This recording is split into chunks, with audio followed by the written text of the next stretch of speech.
Step one, wake up early, gonna rise with the sun. Step two, get some good, some food in you. Step three, you grow hard about what you wanna be. Step four, everybody just do your thing. Wake up, today's gonna be a good day. Wake up, today's gonna be a good day. Wake up, today's gonna be a good day. Wake up, today's gonna be a good day. Wake up, today's gonna be a good day. Wake up, today's gonna be a good day. Wake up, today's gonna be a good day.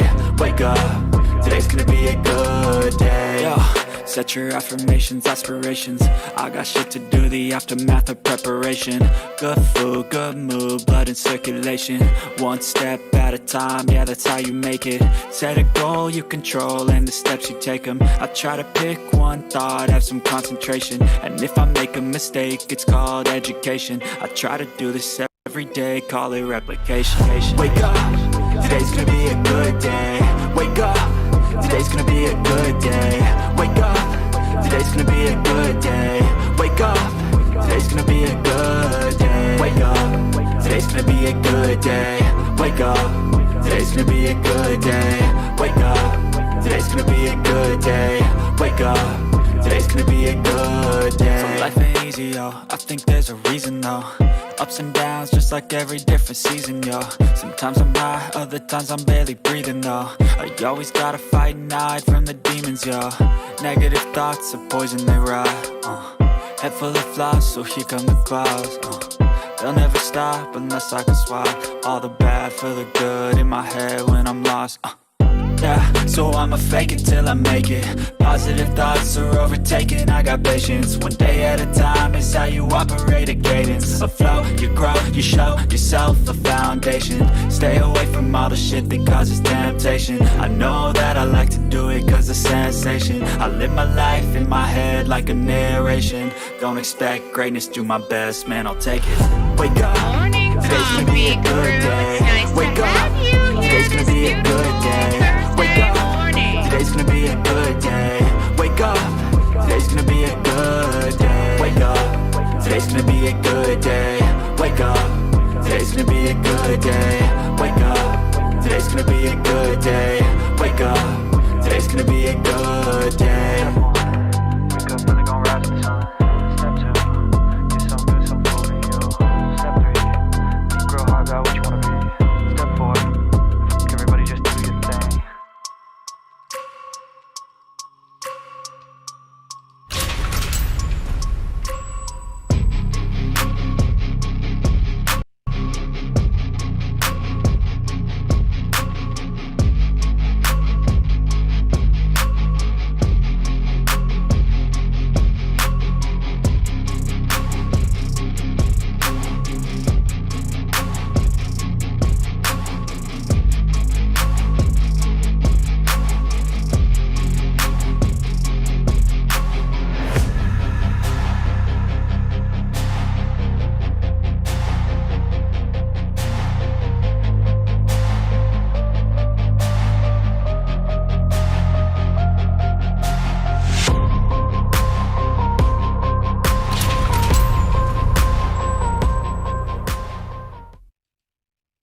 Good morning, my beautiful people. Bullhorn Betty has arrived.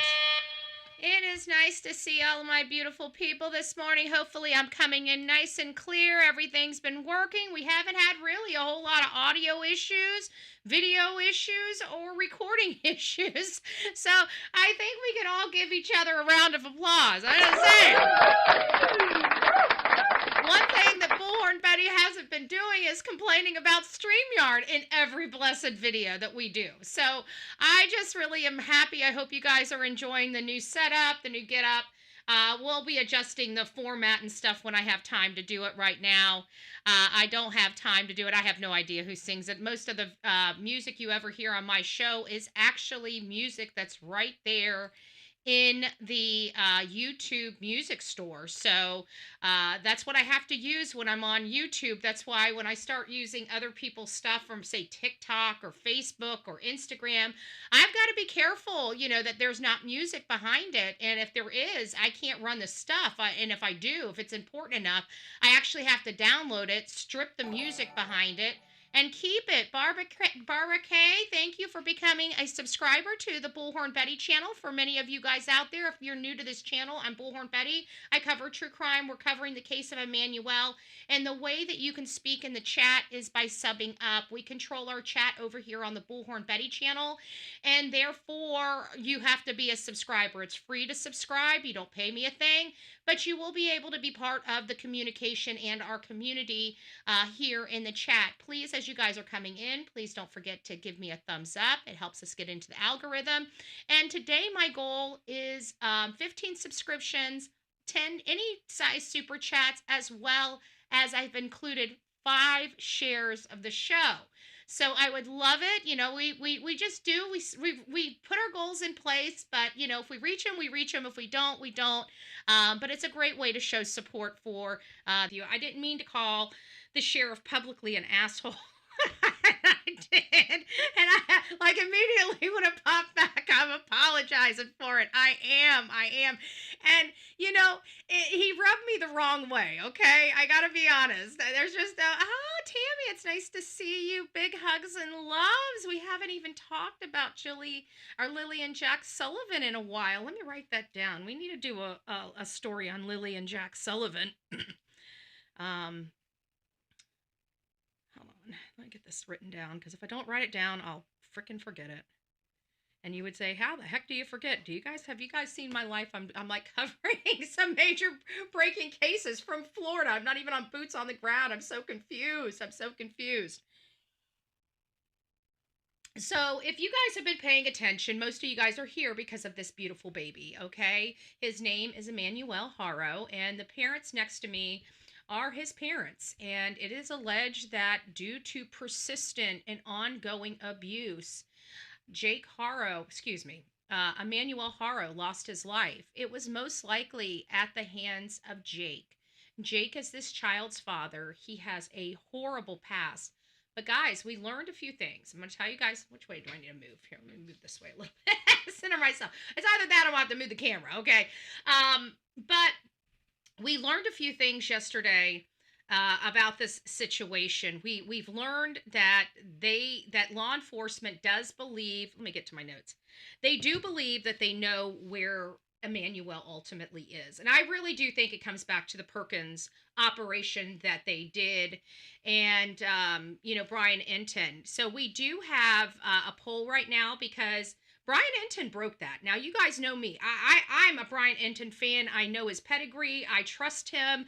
I'll always stand on the hill for Brian Enton and his reporting. I know him. I know the man. I spent 5 weeks out in front of Gabby Petito's house with this man, okay? I know his pedigree.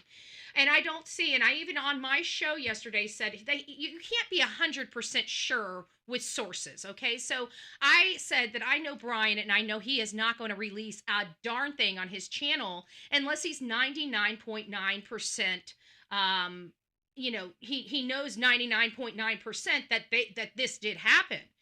And so I stood by him publicly before I even knew anything. And I just, I don't think he was wrong. And I was I was watching Vinnie Politan. If you guys don't know, both Brian Enton and Vinnie Politan have their own channels here on YouTube, not just Court TV. Vinnie has his own channel. So I hope you guys go hit that up. You guys know that there are some mainstream media people that I highly respect, okay, in this business. And I highly respect them in this business because they don't lie to us, okay? That there's reasons why I like the people that I do is because they're after the truth and they honor and value the freedom of press. Okay? That means they're going to bring the truth to us if they have it. I don't have to worry with them, that they're going to be told by a police officer or an FBI, don't run the story. Don't do this. I mean, they'll be willing to work to an extent, but they're not going to not bring breaking news if they're doing the shoe leather investigation. So anyways, I know them. I don't know, like Vinny, I don't know personally, but I definitely have high respect for him. I don't know Nancy Grace personally, but I have high respect for her. The only person I know really personally is Brian Enton. Okay. And he's the one that released this. I stood by him publicly before I knew whether or not his information was, whether he was going to be retracting it, because I knew he would have checked, double checked, and triple checked. And then he even did it again after all of this broke off. So from my position, we're going to hear what he has to say, but I believe Brian. Okay, as opposed to a prosecutor that doesn't want a lot of details out and plays word salad. And that's what it is. It's word salad on the denial, and we're going to get into that as well. But one thing that we did learn, and I also want to say this, I called Sheriff Dicus out yesterday for not being proper. It wasn't Sheriff Dicus. I went back, I got the wrong sheriff. It was Chad Bianco. It was Chad Bianco, so I want to make sure I correct that for the record, because it seemed like Sheriff Dicus was a true blue, straight up guy. He wasn't being disrespectful. It was all Riverside DA, Riverside Sheriff that was being disrespectful to social media. Now, I also want to bring up that Riverside Sheriff Chad Bianco is running for governor. Okay. And this is just a friendly political advice to this sheriff. In 2025, and I know that he is running for local politics and obviously successfully ran for sheriff locally. But, maybe his strategists and political advisors may come across Bullhorn Betty. Okay? Maybe not. Maybe not. I'm not that special. Okay? I own it, and I'm fine with it. But they may come across this, and let me just give them some little tidbit of advice. First of all, you're going to have to go to social media to promote this sheriff for governor, okay? I don't think it's a really politically savvy decision to criticize social media. The same people that dominate social media that could really kind of poo-poo a governor's run. Just saying, because let's face it, social media has a lion's share of attention. Millions of people are here on social media that are just like me all over the world. Okay, so I'm not sure that the best political strategy, now I'm not a strategist, but I've been in politics for a long time. I know what I'm talking about. Okay, I know what I'm talking about. You can ask my people. They've watched. I know what I'm talking about. Not a politically savvy move. And so we will hold Chad Bianco to the fire because, let's face it, he's running for governor. We expect governors to uphold the Constitution, not just for criminals, but for all the citizens of California. And I think oh my goodness, looky. Our beautiful Emma. Wow.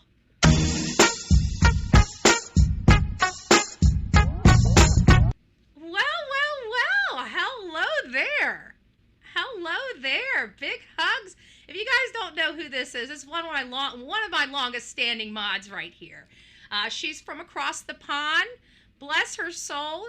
As you see, sepsis kills. She's been struggling medically for a really long time, and we're so blessed. You guys don't even understand what a blessing this is up in our chat.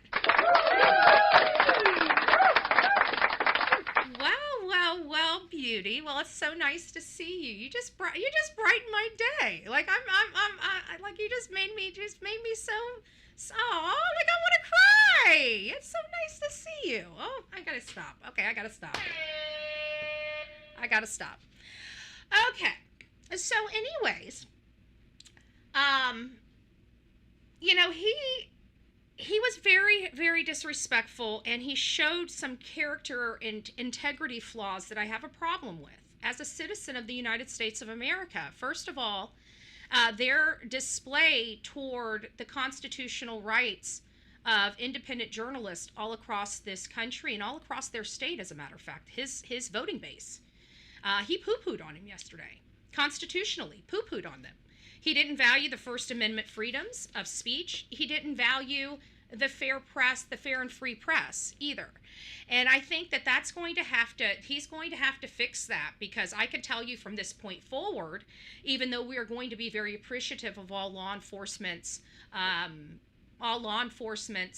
efforts and work that they have done for this beautiful baby. We are going to congratulate them. We are going to give them attaboys, even Sheriff Dykes and Chad Bianco, because they did a fabulous job.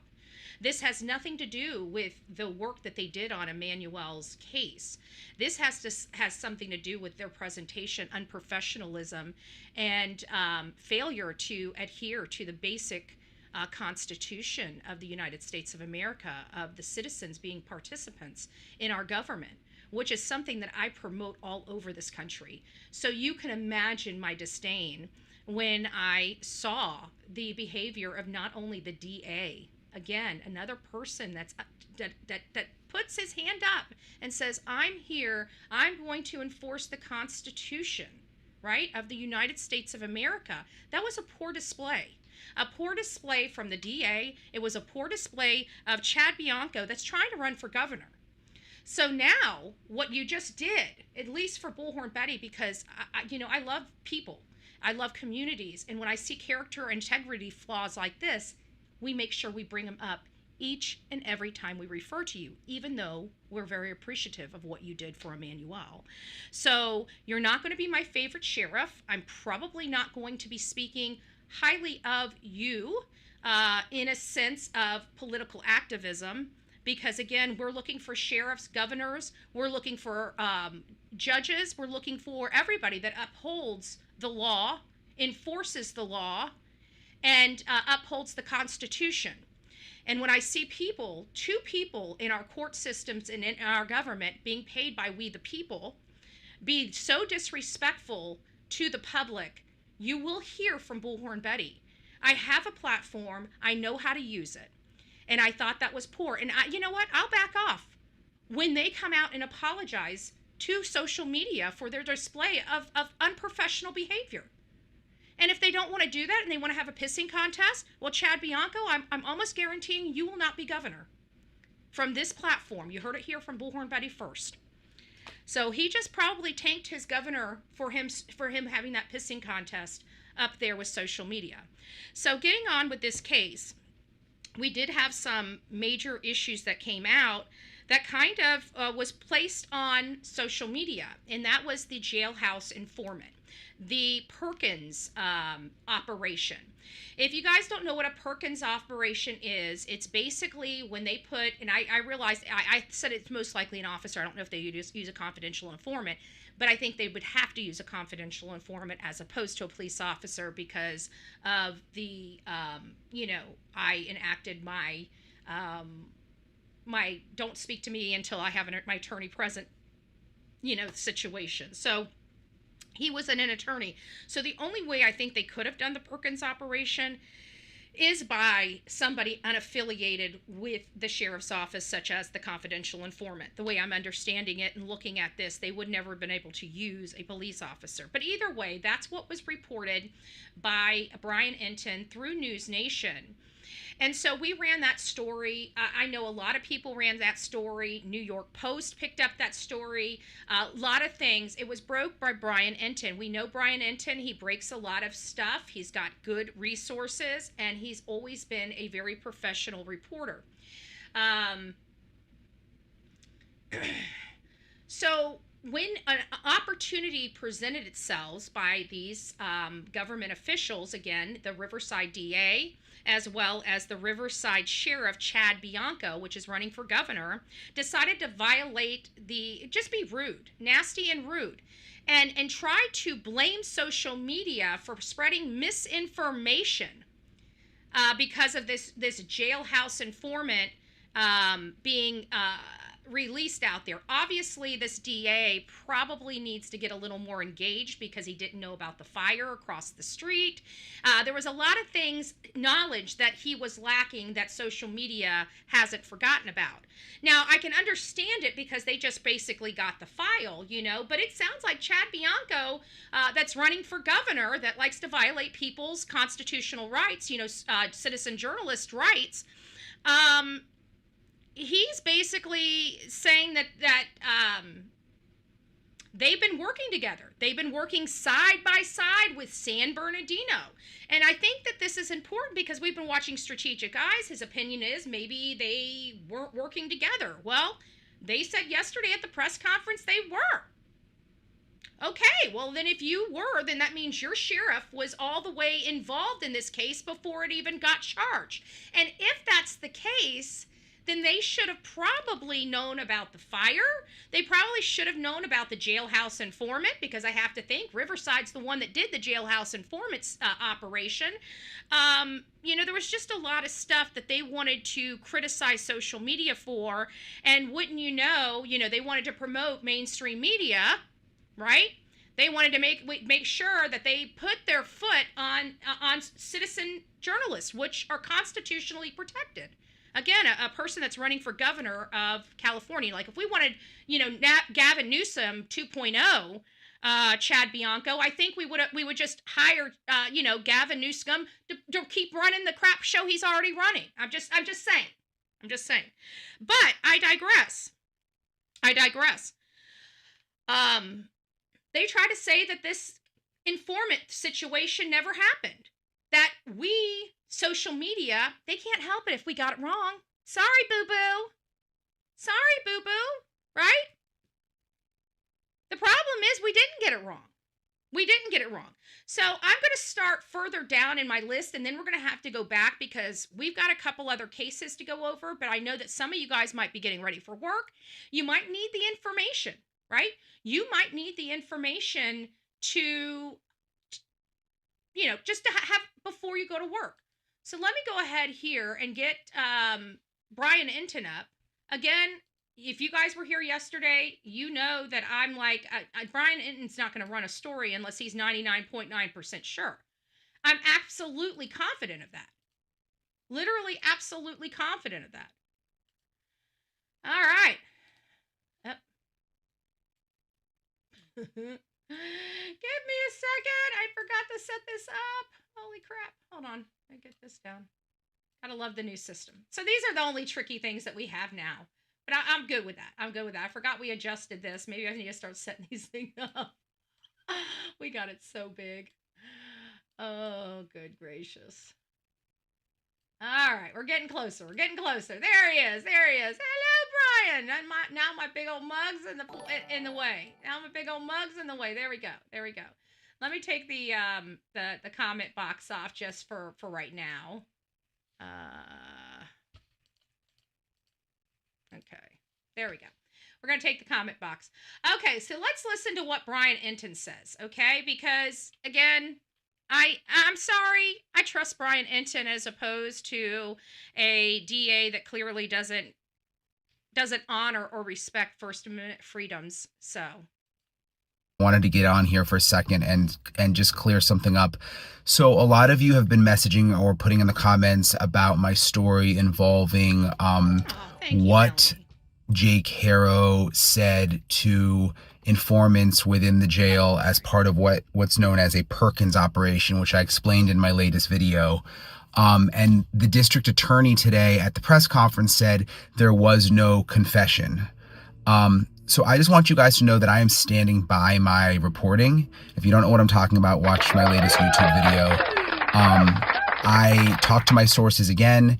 And if you guys know, I know I have a lot of new followers on YouTube, but if you guys who know me know how seriously I can tell you, you know me. If you don't know who Brian Enton is, you know me, and I don't go to bat for nobody. Okay, unless I know you, unless I've seen your work, and it doesn't matter. I'm probably the loudest, most opinionated person here. I mean, I've been attacked on this platform for years because of my opinions being, controversial and stuff like that. Because if I thought he was full of, you know what, I'm telling my audience, run, but you don't hear me saying that because I know this man. And not only that, even if I didn't know this man, just watching him on news and stuff, and how detail oriented he is, how tenacious he is, how he is just a very factual, pointed person. A lot of the times he doesn't even bring his own bias with him. We all have a bias, of course, but he doesn't even really bring that. He tries to keep as much middle of the road as he possibly can. Okay, as much middle of the road as he possibly can. And that's so appreciative. I'm not like that. I'm very opinionated. I tell you my opinions. I'm very biased in my opinions. When I know. I don't give people once I've made my decision, benefit of the doubt's out the window, pending new information. Pending new information. So, again, I want you guys to hear this from him, I take this job and how seriously I take reporting factual information. And if I ever did make a mistake, I would immediately own up to it. But I am standing by my reporting. And I realize that the district attorney said that there was no confession from Jake Haro, baby Emmanuel's dad. But I don't know what his definition legally of a confession is. That may be different, salad. But I'm standing by everything that I reported in my video from yesterday. I think we get that, At the end of the day, I truly don't believe that, maybe I need to go over this way. It's going to need to go this way because I'm going to be showing some YouTube videos. So it needs to come over this way, I think. Maybe not that far. We'll play with it when we get back. So we have that one, and I also wanted you guys to hear this one too, because this was, I believe, on Ashley Banfield, and this one he kind of breaks into a little more information, and I think it's important for you guys to hear because, again, this was from an attorney, a DA that was trying to shame social media. Okay, and the issue is they were trying to shame social media and promote mainstream media, but look what they did. They ended up disrespecting one of the highest rating news people that does great work. I mean, again, I think the reason why he was doing what he was doing, the DA, is because he doesn't like or care for social media. Well, you know what, Sheriff Chad Bianco, I don't know how you're going to get elected for governor without social media. I'm just saying, it would probably behoove you to apologize. Just saying. But, hey, I'm not your campaign manager, but I'm telling you, once I lock in, like the sheriff that's the governor that likes to violate, people's rights. Okay, I mean that's a horrible tagline for a governor. A governor. Anyways, I digress. Before we move on, let me get this one done, and then we got to go back. I got to backtrack just a little bit. We have some cases we need to touch on.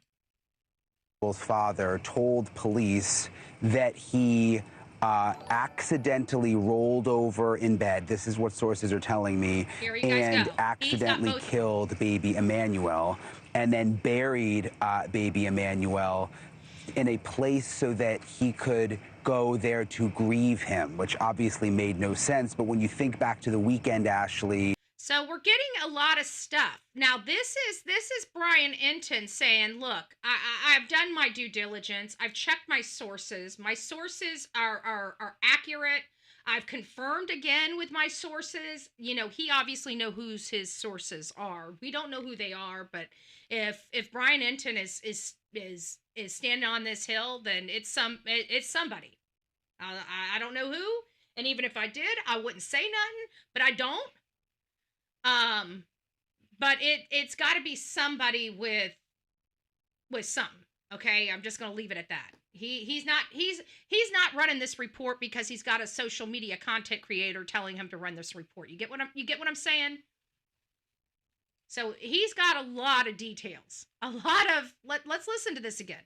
A lot of details Brian Enton has. I'm going to fix this. So I've learned through sources that Jake Haro, baby Emmanuel's father, told police that he accidentally rolled over in bed. This is what sources are telling me, and accidentally killed baby Emmanuel, and then buried baby Emmanuel in a place so that he could go there to grieve him, which obviously made no sense. But when you think back to the weekend, Ashley, when police were out searching with Jake Haro in the jumpsuit, they had him out there. Very unusual to see that right along the freeway there in that area. It lines up with the story from my sources that he had indicated, and he's had a couple of stories, which I'll get into, but with this story that he had indicated to police that he buried baby Emmanuel after accidentally killing him.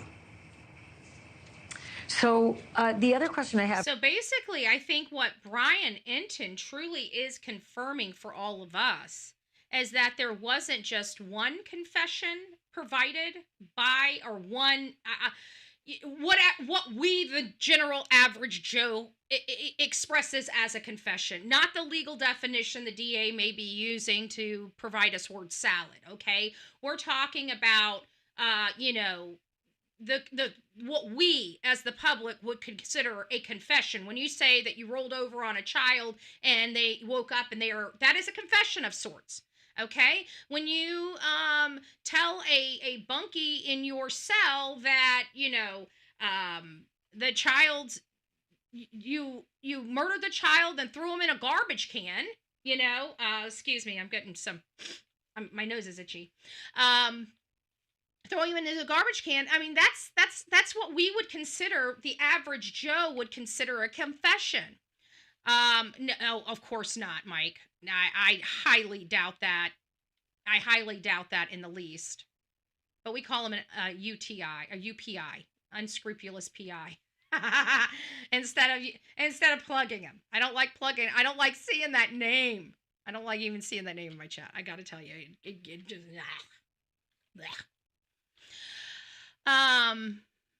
YouTuber said today on his live, Rebecca gave birth to Emmanuel in the home. She never went to the hospital and she was high. We're going to get into that. Who was that? Just said that. Hold on. Let me get back to your name. Earth Angel. No, Jody. Okay. We're going to be discussing all that. We actually, in all fairness, believe that there was this long before the substances were ever even brought up, long before we even knew about the brother and him and the lethal substance intoxication for the brother of Jake, before we knew any of that. I told my audience there's more here. And I specifically said, I felt like there is a drug element affiliated with this case. Literally, what day was that? Like, I think it was like day 2. I don't know what it was, but there was just something that I said, you know what? I think it's when we learned about the wiping of the cameras, and I realized how many cameras were around their house, and I thought, that's a little odd being out there, and that's before I even knew that their family lived across the street. And if she would have went to the hospital, wouldn't have had an issue. Yeah, I get it. And I don't know if that's true or not. That is rumored. Thank you, Joanne. I appreciate it. That is rumored because I don't know if we can confirm that. Nobody can go up there and just say, hey, can I get a birth certificate for so-and-so? It's a legal document. You have to have a reason for that legal document. And so I don't know if anybody is going to be able, I haven't seen a birth certificate. Well, what parent comes to the world and says, hey, I got a missing kid. By the way, here's the birth certificate. In the history of doing this job, I've never seen that happen. So I have questions about the whole birth certificate things and the rumors that are associated with it without having some type of receipts. Not that I don't believe it, because I even said myself here on the show, it may be possible that she had had this child at home because she wouldn't wanted the hospital or other government officials knowing she had the child and Jake was in the house. And I didn't even at that time think about the substance aspect of it, even though we were talking about it. But at that time, it was a theory. It wasn't a fact. And I truly believe there's enough people now talking about the substances. We now have know that the brother, Jake's brother, lost his life to substances. We know that Rebecca's nephew lost her life to substances. I believe, and this explains the whole damn family to me. You know, they knew. There's no way, especially the kind of substances I'm hearing, there is no way this family did not know their family was on it. I'm sorry. No, there's no possibility. There's no possibility in my mind. Okay? This is something I've got a PhD in. Okay? It's something I have a PhD in. I don't have a PhD in a lot. But there are some things I got a PhD in. It's not certified either. It's not certified either. Hey, Hobo's mom, Chaos, The Real Me Too, Sonia, Truth Hurts. It's nice to see you guys this morning. VA, good morning. Good morning. All of my beautiful coffee beans. Deborah, it's nice to see ya. Earth Angel, good morning. Good morning. Karina. So, I don't know. But let's just take a few moments. We'll get back to the, actually, does he have more information here? He does have more information here. Let me finish this up. For you is the second story. The first story was he tells the police he's rolled over on the baby and buries the baby's body out on, near the highway, clearly leading to those pictures. But then there's a second version of Jake Haro speaking in jail. What did you... Okay, second version. Okay? So Brian Enton is the one breaking these, okay? There's nobody else breaking these jailhouse or these confessions. It's Brian Enton. And it's I think it's important because I know the need in the sorry but not sorry. I feel like that Riverside wanted to have a pissing contest with social media. So we're happy to give it to them. Okay. We're happy to give it to them. But it wasn't social media that broke these stories. It was a journalist, a schooled journalist. I mean, that's what, I even though that our Constitution doesn't put these things on us, obviously these people in Riverside that doesn't like to follow the Constitution does, but it wasn't. It was Brian Enton. Nationally known Brian Enton is the breaker of both confessions. So has this guy confessed? To an average Joe, these are two separate confessions, okay? To law and what a confession, the legal definition of confession that DA is using might not rise to that. But we're not a court of law. We're the court of public opinion, okay? And we're average Joes. And average Joes, these are confessions. Two confessions, folks. Two totally different confessions. Did you learn about this?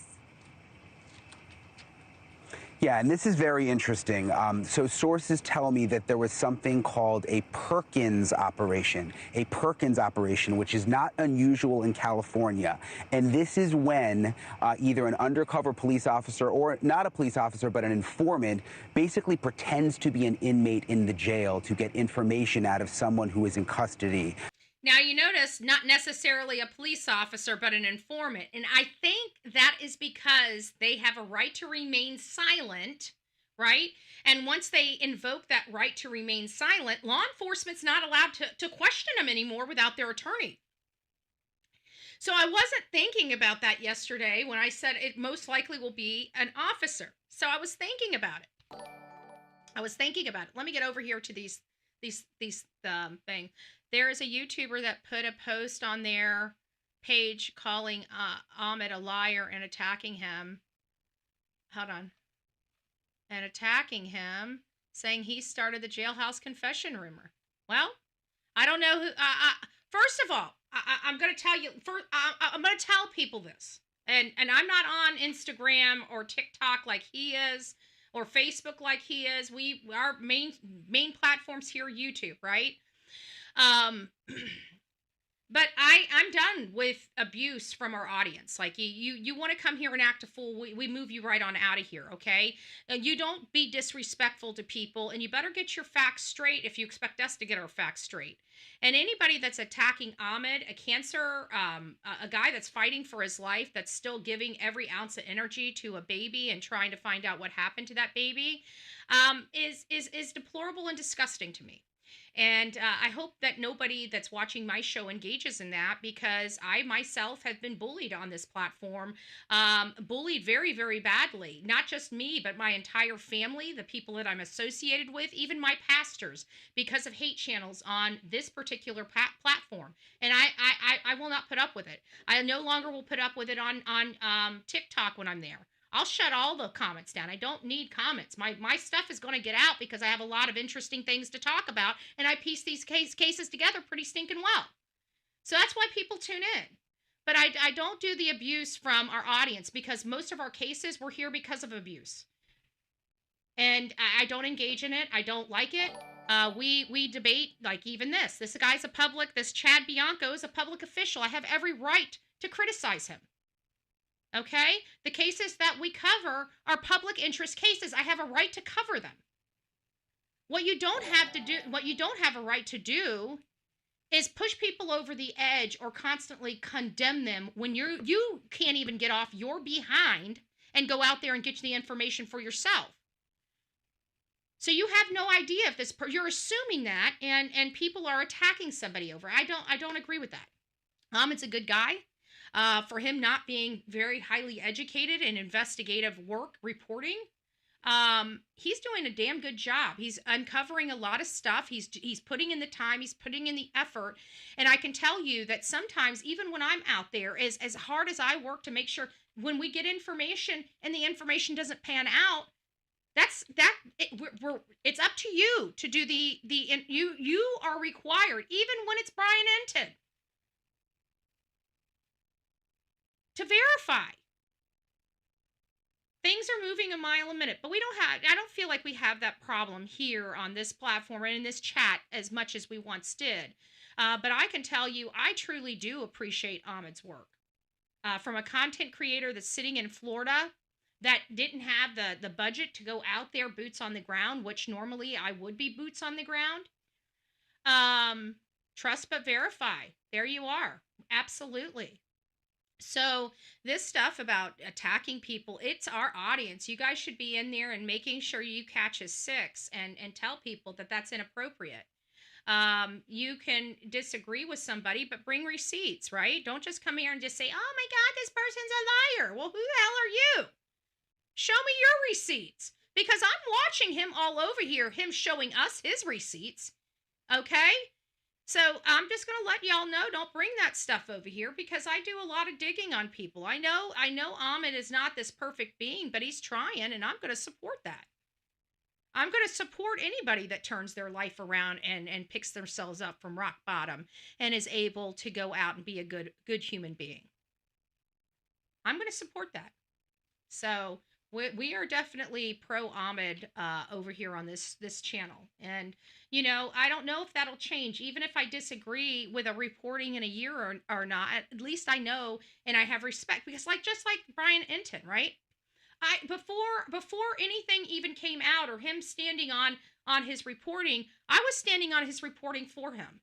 And so even in the future, even if I disagree, I'll at least know that Ahmed did the work to get that, whether it's right, wrong, or indifferent. I know that he did the work to get that. Now it's up to the person that he trusts or that's providing him the information, but I know what he did to get it. And so I will always have confidence in that. Ahmed was in prison. He probably has inside info. And we have to remember that. Everybody gets the resources and sources from different mechanisms. Just saying. That's such a shame, though. He deserves better. And I am told that there was a Perkins operation involving Jake Haro, and as a result of that operation, they got information, the detectives, that Jake Haro had killed baby Emmanuel and had put, and it's awful to say, I mean, it's just awful, but had put baby Emmanuel into a trash can. See? And we told you guys, if that child truly went in that trash can, as much time that has gone by, there's no way. I'm very, very fluent with the mechanisms of landfills at this point. Like I said previously, and I knew in Quentin Simon that they would be able to find him if they just kept looking, and I was right with that. And they did keep looking, and they did find him. This one, I'm telling you, it doesn't matter. At this length of time, it doesn't matter. Because that garbage, guys, I know you don't want to hear this. It's been crushed. It's been crushed. It's been crushed. It's had tens of thousands of garbage pounds put on top of it. Even that has been crushed. At this point, they may have already put it under the ground. I don't know what the processes are there in that area, but I know within 2 weeks, most of our garbage is already taken out and put dirt over or moved from one area to another. So at this point, if you get it, if you know that child or the victim went to a landfill and you catch that early enough, it's pay dirt out there because you'll know exactly where to go. And I can guarantee that they know where that, once they follow it with their logistics, they'll know that Emmanuel is in this area. But the area at this point is so vast that the resources necessary to even find a crumb of Emmanuel will be, and the possibility is that slim in this case. If I truly believed if that child was out there, if they just got people out there and went through it, they would be able to find him. I would say that, but I just don't believe that. YouTube is practicing unnecessary censorship. You know what? Out of all the platforms, I think X and YouTube have been the most gracious with our freedom of speech. Now, there are some conversations that we have that they won't put advertisements on.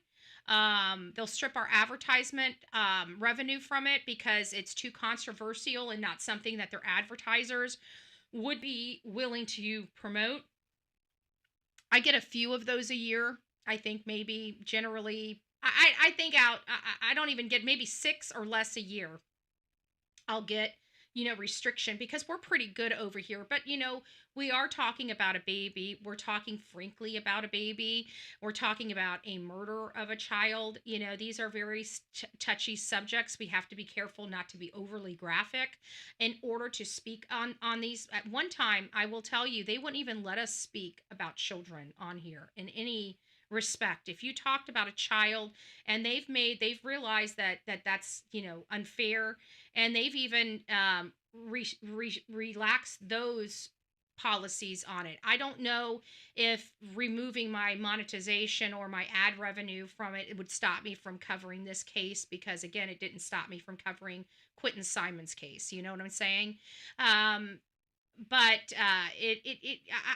Yes, they do censor in part certain things. They won't promote it as much.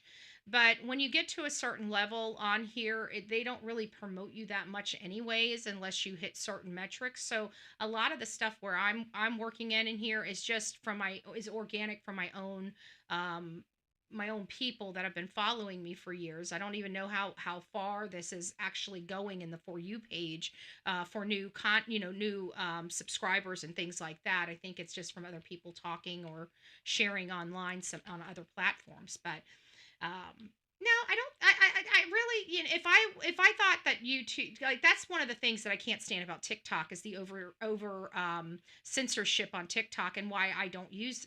I drop some videos on there, but then they piss me off, and I stop dropping videos on there because I'm gonna be damned if they're gonna make money off my content and not pay me for it, And so it really upsets me because one of my videos, for example, had almost 500,000 views.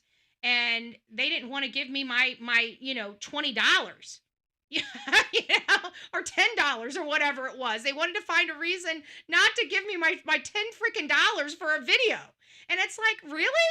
TikTok? Like, I don't know. But I still go on there. I'll still do lives because it's about getting these names out. But I surely hate when they use my content and put ads all over it.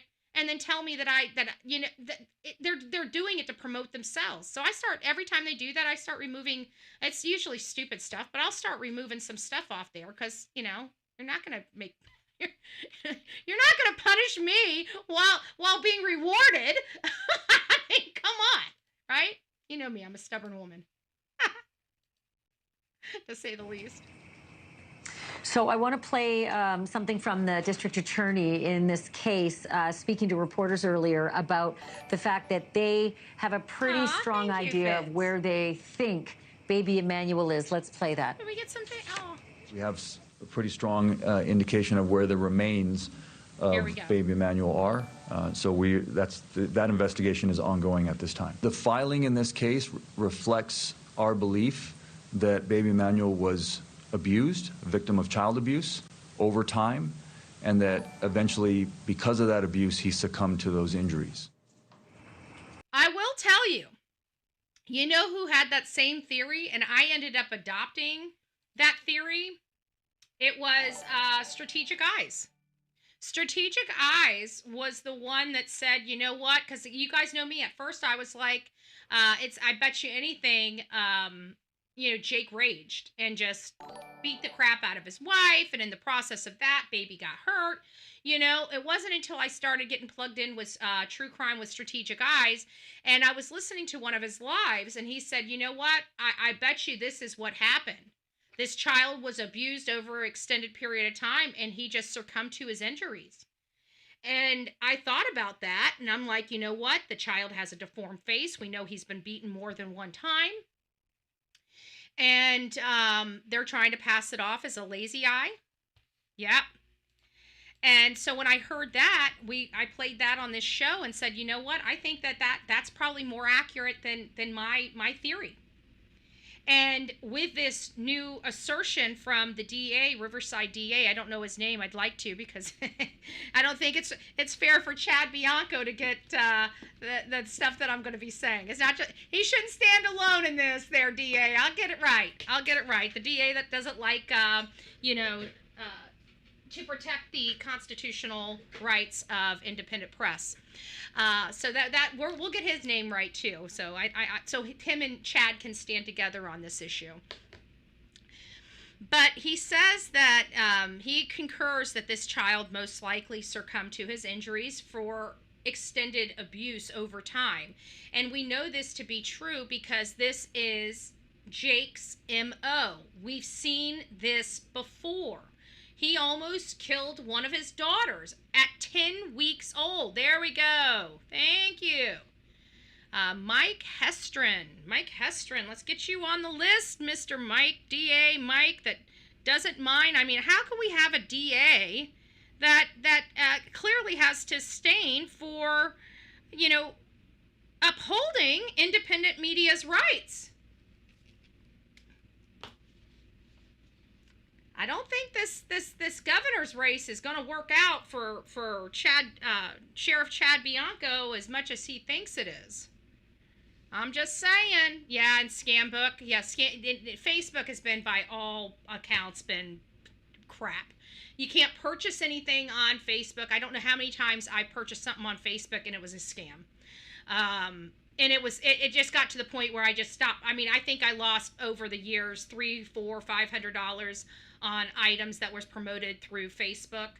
I've also seen some things on TikTok, guys. I will tell you this. I'm not a fan of getting outside. If you're shopping on TikTok, I don't know how you are. Most of the orders are ordered right there on your TikTok app. If you're taken off TikTok and taken to a private site, I don't buy anything from private sites, okay? It just, FYI, on TikTok, I purchase it through the TikTok shop.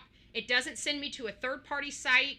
It buys and pays for it right there in your cart on TikTok. If it takes you off there, I haven't purchased anything, but I think it's a little odd. This is just a buyer beware for all of my beautiful people. I do shop on TikTok. I love some of the products that they have, especially the stuff for like the kitchen.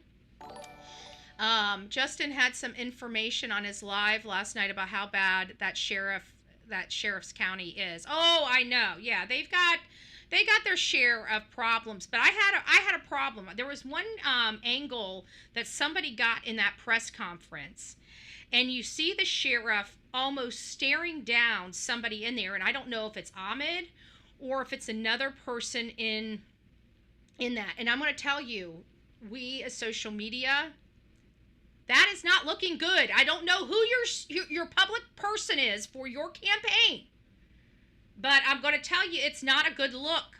It's just, I know elections, I know people, I know communities. I'm not fluent with California, but I have to believe that they're normal, okay? Outside of the hierarchy in that state, there's a whole bunch of normal people in California. Whether they're Democrats, Republicans, or independents, they're still flipping normal. Okay, and normal people is average Joe's is my second language. Okay, I know people, and I'm just saying that when those things start coming out, and his opponent is going to be using those things to take down his campaign, he's not going to be happy. I'm telling you, he looked kind of evil. The sheriff looked kind of evil, y'all, whenever he was over there trying to do whatever. Okay, so give me just a second. We're going to go to this because I don't want to get too far ahead of myself, and then we'll go back to Brian, and then we'll go back to our new cases. So Melanie says, good morning, everyone. Much love to all.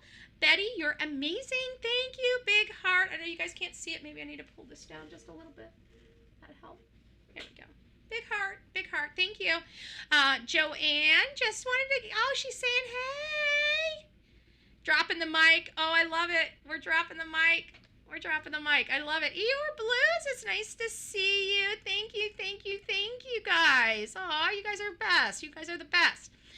Serenity, it says, there is a YouTuber that put a post on their page calling Ahmed a liar, asking him that he started the jailhouse confession. Well, that didn't age well. And if you can send me that YouTuber that called him a liar, I'm happy to, see who they are. They might have some secrets in their closet, I'm just saying, maybe they're not the best content. Maybe they're a hate channel. We don't know until I know. So send me that over. Whoever made that post, and let me just see it. I'd like to see it. Just saying. You know me. It pissed me off that Ahmed is being treated that way. He's a good guy. He is a good guy. And so we're going to make sure that we drove a lot of people to his channel. We're going to continue to promote him. He deserves it. He did great work. We're not going to say any different. I don't care, where people come from, what they do, but when they do good work, they deserve it. And he has broken just about everything in this case, between him and Brian Enton. Ahmed was in prison. He probably has inside information. Absolutely. Oh, you were the little stinker that I saw the 5, but I missed who did. Our beautiful mod, Emma, from across the pond, gifted 5 Bullhorn Betty memberships. If you received your 5 or one of your Bullhorn Betty memberships, don't forget to tell Emma thank you. She's sepsis kills. And welcome to this crazy family we call the Coffee Club, i.e. the Insane Asylum. Grab your straitjacket in your padded room and welcome aboard. Welcome aboard.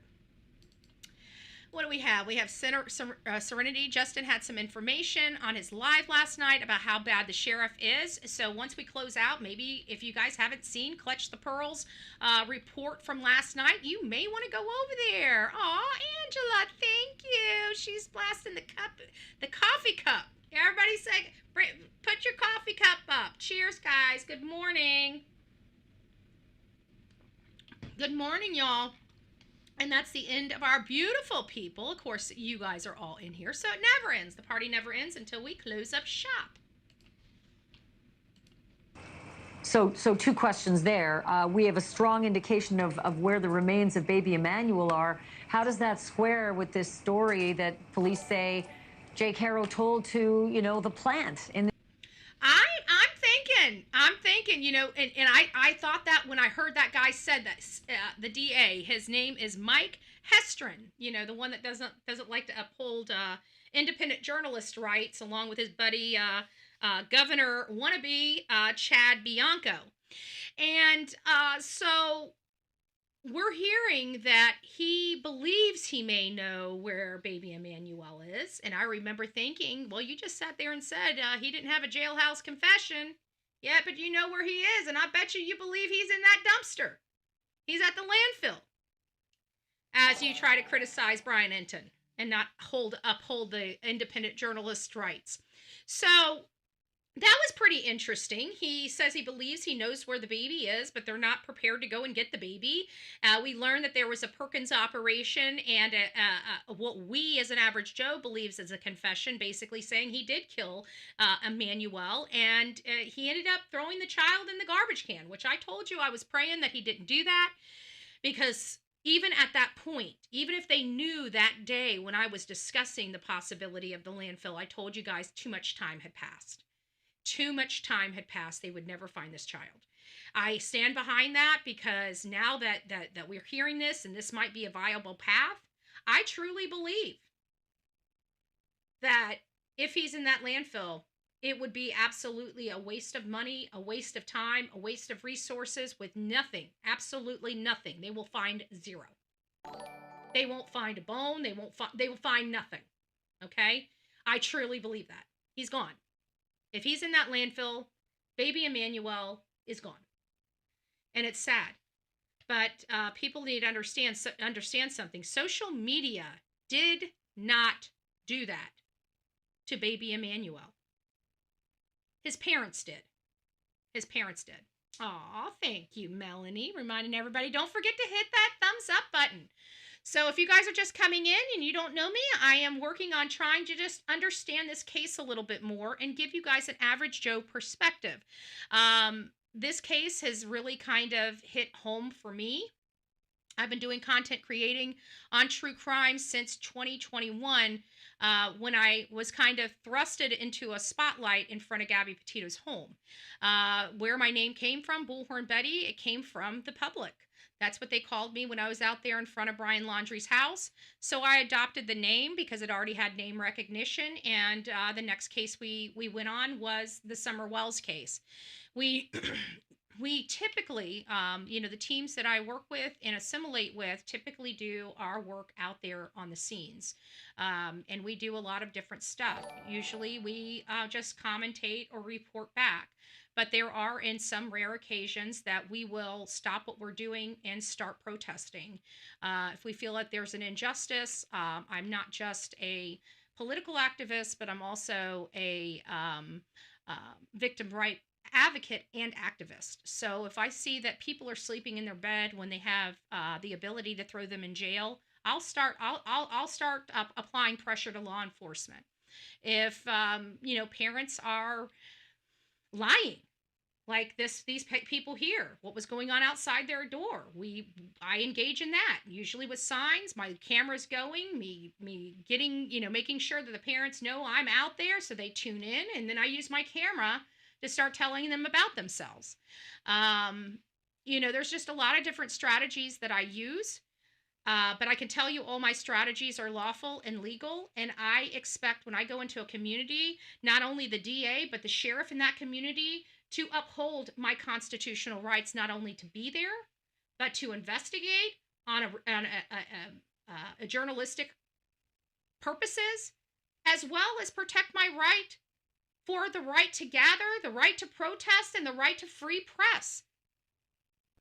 And I expect that from all the law enforcement. Because at the end of the day, if you're violating people's rights, you're no different than the criminals that you lock up. And I truly stand behind that. And I hope that DA Mike Hestron and Sheriff Chad Bianco are not put in that classification with, say, somebody like Sheriff Snuggle Struggles. Okay? I would hate to do that because I really respect what they did for this little boy. But, I'm also a political activist, a constitutionalist, and when I start seeing these glaring issues, I'm going to say something. So now we're going to have this little, back and forth. And of course, Sonia bringing us some, bringing us some common words. Calming. That's what I meant. Not common words. Calming. CALMING. Calming words. Ephesians 4:32. And be ye kind one to another, tender-hearted, forgiving one another, even as God, for Christ's sakes, has forgiveth you. Forgiven you. Hath forgiven you. Amen. All right. So Sonia's saying, Betty, Show some grace. Forgive. I didn't ask for forgiveness. So I can't forgive. I can't forgive somebody that's never asked for forgiveness. That's going to be up to him and his campaign, whether they're going to get the graces of social media. I mean, I'm not the one that stepped in the poo-poo. They did. I'm just the one, making the mountain out of the molehill like mainstream media does. Okay? That's all I'm doing. I've been watching you since Gabby Petito case, so guess I've been watching you since the beginning. Yeah, you sure have. You have.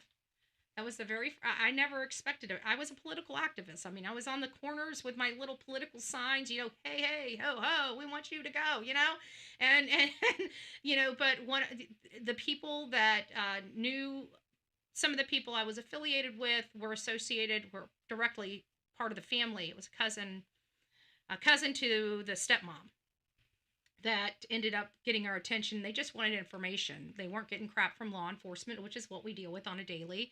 And they just wanted somebody out there for eyes and ears. But then when we realized law enforcement lost Brian, it's like, well, we got to do, like, what the hell? How did you lose the suspect? He was right there, So then we started, applying pressure to the parents because, they were clamming up. They weren't talking, and law enforcement, they just wanted them to talk. So they didn't really care. They just made it safe for us, made it safe for them, and made it safe for the neighborhood. That's it. And we were able to do whatever the heck we wanted to do. It brought in a national, worldwide attention. I met Brian Enton. He was just a little doughy-eyed, just starting out guy, And it was just, it applied the pressure that needed to close this case and find Brian Laundrie. And Brian Laundrie's deceased. Gabby's deceased. Two other people that they crossed paths with, Kylan Schulte and Crystal Turner, they're deceased. So, lots of pain. In the jail that I killed the baby and threw the baby in a trash can. Yeah, I mean, look, they must have some other information, because when they're saying that there's been a history of abuse, whether it's information from neighbors or from, who knows, videos or phones or pictures or whatever, where they have now... I don't necessarily think it comes from, I mean, the neighbors don't seem like they wanted to help at all. I mean, they just wanted to make a big scene about people being out there fighting for a baby, which is insane to me. Put together a timeline that baby Emmanuel was abused over time. But it's also interesting, Ashley, that at that press conference, the DA was specifically asked, did you get a confession out of Jake Haro? And he said no. And he almost seemed mad about it, that they were asking about it. And he said no, which would conflict, you would think, with my reporting. And I just want to tell you, I've double, triple, quadruple checked. I stand by my reporting. I think we're down to semantics here. And, in the legal world, a confession, there's a very, very strict definition of that. And I don't know what the DA's definition of confession is when it comes to what he would want it to be. I'm just saying that I think I think the DA didn't lie to us, but I think he was using word salad because he wanted to condemn social media, not realizing it was Brian Enton. Thank you, Brian Enton, for all that you do. We have a birthday in the chat, and of course it would be Veronica B. True when I have 743 people in the chat. Okay. I shouldn't say it like, it's just because now I got to look goofy, okay, for everybody in the chat. So get your screensavers, get your clippy clips. Get your clippy clips. Hold on, I gotta get the suit. I gotta get the suit.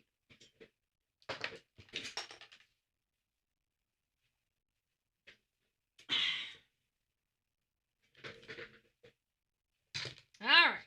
If you're new to the channel, one thing that Bullhorn Betty does for all of the people that have a Bullhorn Betty birthday is I put on a ridiculous hat.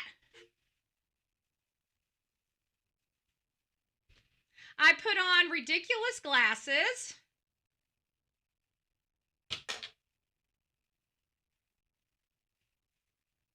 And we sing happy birthday. We sing happy Bullhorn Betty birthday to Veronica B. Truly. So please join in as I do my Brando. Ready? Okay, I'm not ready yet. All right. I think we got it. All right. Let's sing it with me. Ready? Happy birthday to you. Happy birthday to you. Happy Bullhorn Betty birthday to Veronica Be True. Happy birthday to you. Oh, wrong one. Happy Bullhorn Betty birthday, Veronica Be True. That's all, folks. That's a wrap. See you tomorrow. No, I'm just joking. I'm just joking. We are the loudest channel on YouTube, so you guys do need to turn down your volume if you haven't noticed yet. Bullhorn Betty's a yeller. And I love pushing buttons. Well, we do appreciate the love and the support. We absolutely appreciate the love and support. Here's to you.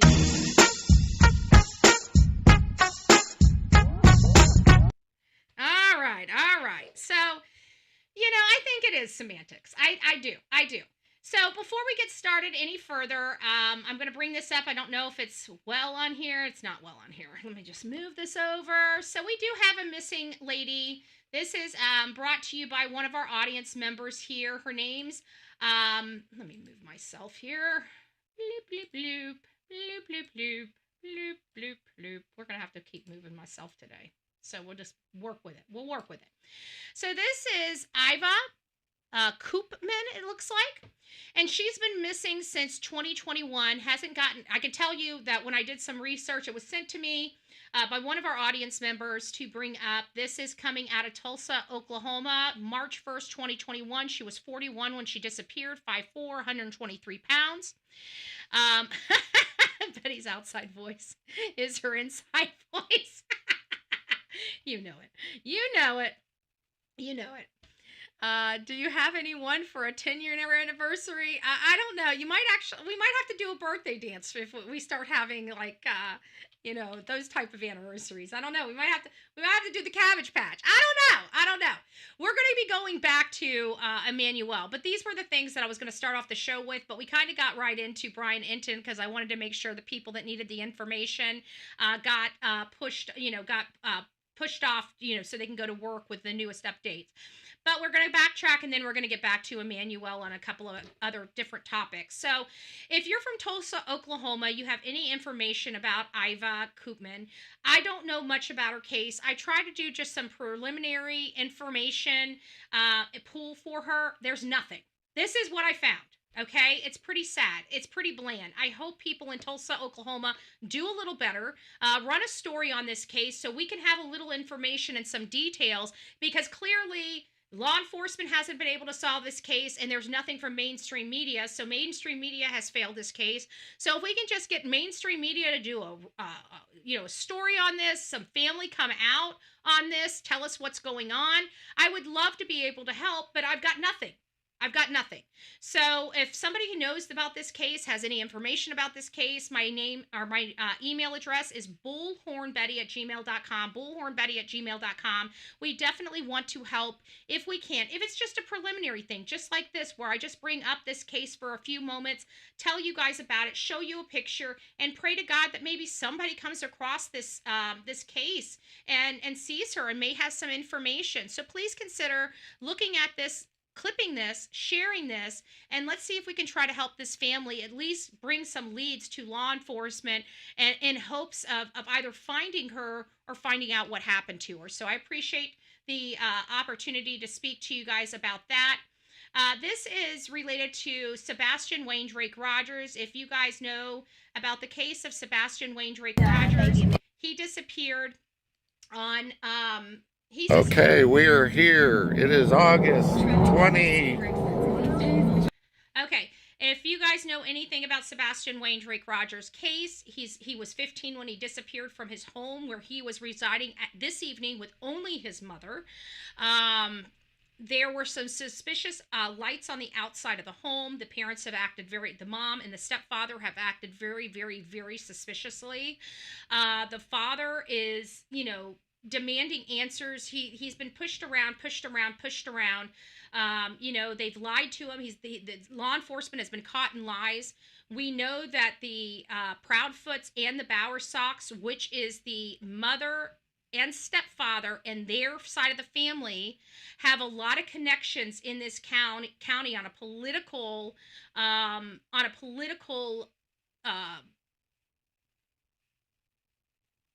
situation. So we have a law enforcement body that's working for the criminals, or the people we perceive as the criminals, the people we perceive that harmed Sebastian.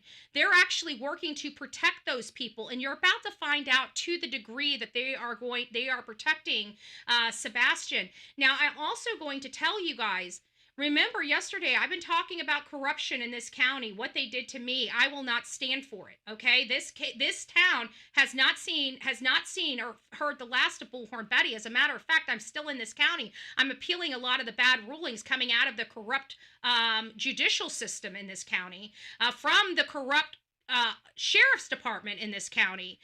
We will be successful. There is no stretch of mistake in my mind that I am going to be successful in this, because it's so bad. But the father has been treated horribly. Now, mind you, this child was alone with a mother that has clearly psychological issues. She was AR'd at the age of 5 by her own mother. When she was married to Seth, he would wake up in the middle of the night with her on top of him, her beating the living snot out of him while he was sleeping.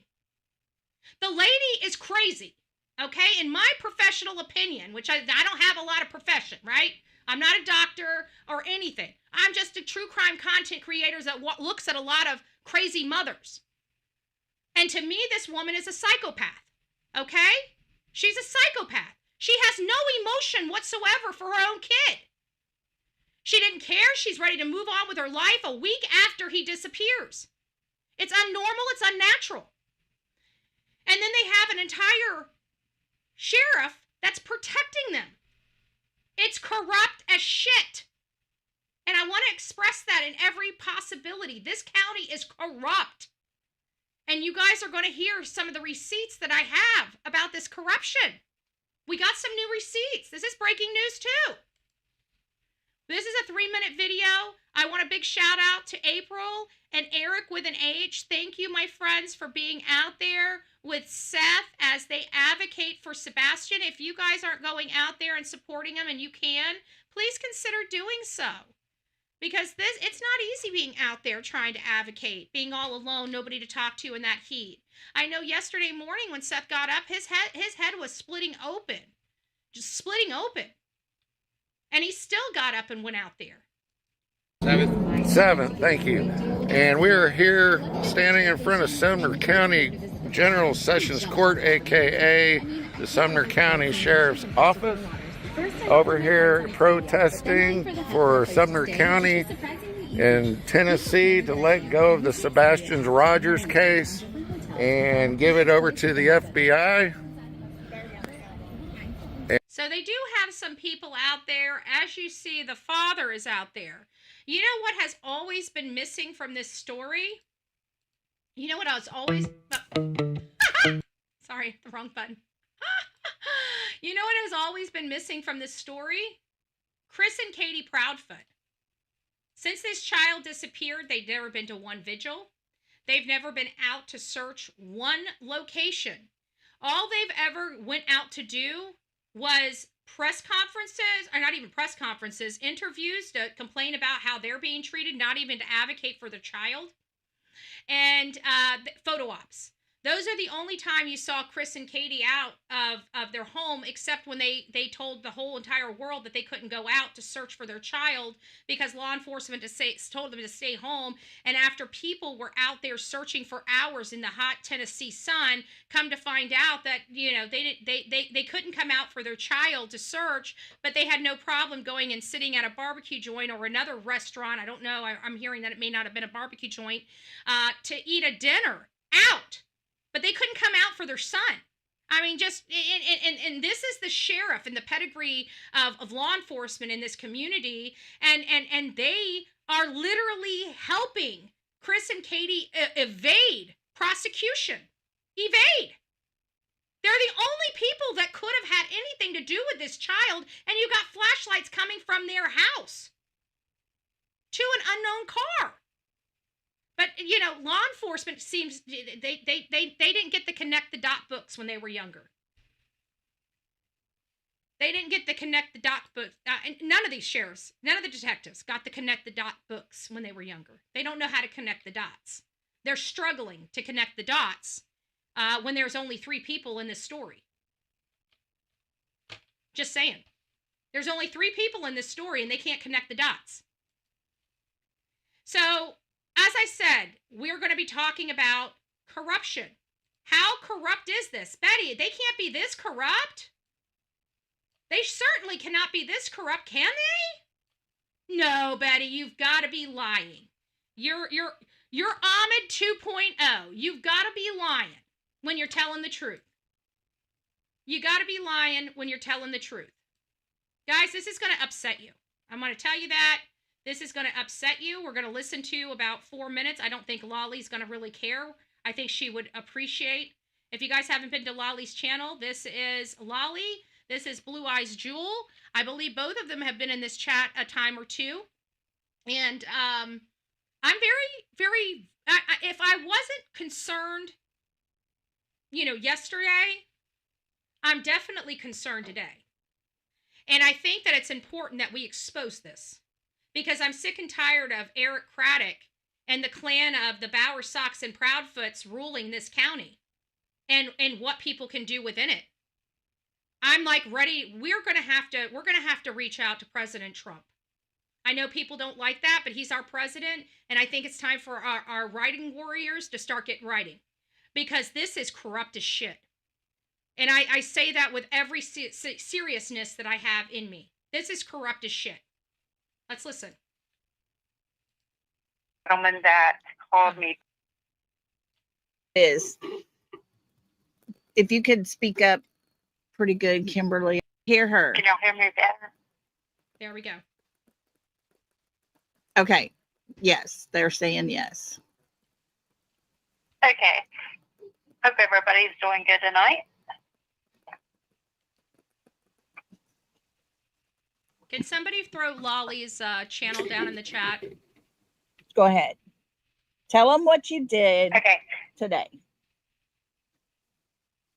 So today I was just, trying to get my ducks in a row, because I have been trying to actually plan a trip to Pigfest.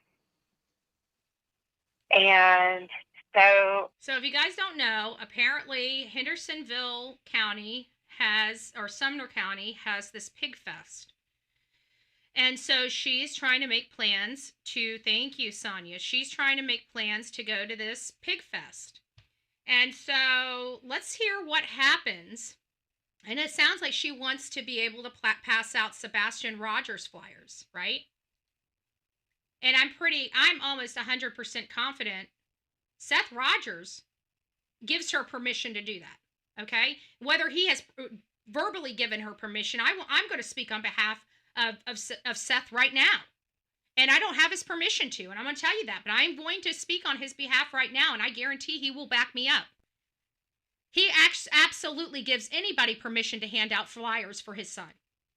You don't need anybody else's permission but the father's. Okay, he has joint custody right along. He doesn't have to ask permission to do things. They got joint custody.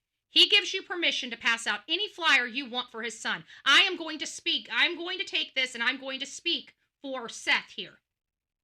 Okay? And I'm pretty sure he's going to back me up, even though I don't have his permission to speak on his behalf. But I'm going to. He will allow you. He gives you permission to hand out his son's flyer. Okay? That's going to be important, because you're going to find out who they're telling needs to be asked. Corrupt as shit. This has all the appearance of impropriety. We need the IA in this county. We need to start tipping off FBI about this county. And more importantly, we need to start getting President Trump looking at this county. Because I've been on Marsha Blackburn's. I've reached out to her people. I have done anything I can with Mike Lee. None of them seem to make this a priority. None. And I think that the citizens of Tennessee need to hear that. Neither Mike nor Marsha Blackburn are helping, speaking, or trying to find good laws that can help in any of these cases. Okay? So I'm gonna speak the truth. I'm gonna speak the truth. I've tried as much as I can with them on Facebook. I've tried as much as I can with the phone calls. I'm very disappointed in both of them. I know Seth has tried to reach out to Marsha Blackburn's office several times. So at this point, you know me. Go around it, over it, or under it. So we need to start campaigning, okay, to get attention to this case, get attention to Sumner County, because this is going to really piss everybody off right here. Something told me to call the Parks and Recreation. So I did that today and didn't get an answer the first time, but left my name and number. The gentleman that called me back, could not hear him because I know I was on speakerphone, but I heard him, pretty good enough to where I could get what I needed to. So I was asking him about if I could absolutely just, come in, not even in the actual venue, but set up not even in the outside, actual venue, like at the entrance, to hand out flyers. I will tell you, if you are on public property, if you are on a sidewalk or in a street or on the public easement, and again, public easement, you are more than welcome to do whatever the hell you want to do without their permission, by Tennessee law. Which I asked him that, I said, I'm sure you're aware of the Sebastian Rogers case. And he said, oh, very aware. And I was asking him if I could hand out flyers at the entrance. Well, he sort of blew me away when he tells me that would have to be okayed by the sheriff's office, Eric Craddock, and with the Proudfoot and the Bowersox family. Oh, interesting. So she has to get approved. You want to know why nobody's handing out flyers in Sumner County or Hendersonville? Is because they're required to get permission, not only by the sheriff, but also by his friends, not only the Proudfoots, but the Bowersox. The Proudfoots and Bowersox. This is the in-laws and the step family to Sebastian Wayne Drake Rogers. They never asked anybody to ask his father, but they did ask him to ask the Bowersox. Do you guys believe that this is corruption? Because this right here is why I need all of your help. It's time to now advocate. This is shady as AF. You're absolutely right, Remy. Permission to hand out flippin' flyers on public property? Have you lost your effing loving mind? And you gotta go and beg Chris, Katie, and the Bowersox? What in the ever-loving... I told you that sheriff is corrupt as shit. I told you that he's friends with these people. I told you he's covering their butts. I told you he's trying to protect them from being arrested for Sebastian. Do you think that this investigative body has Sebastian's interest at heart when they continued over and over again to fail him? Multiple times the Department of Children and Family Services have been out there. They didn't remove him.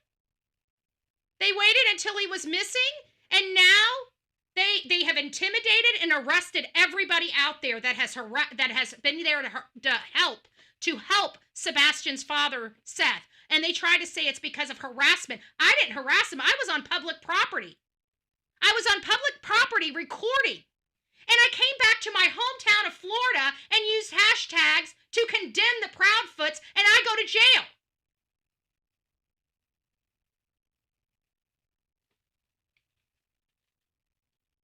This county is corrupt. Somebody has to do something. Somebody has to do something. We need AI investigations, FBI investigations. Donald J. Trump needs to be involved, whether you like him or not. He's the president. This is bad, folks. This is really, really bad. Really, really bad. They have no shame. They have no shame. I need our audience here. I don't care where you come from. This is a child. Put your indifference aside. This is corruption, folks. This is corruption.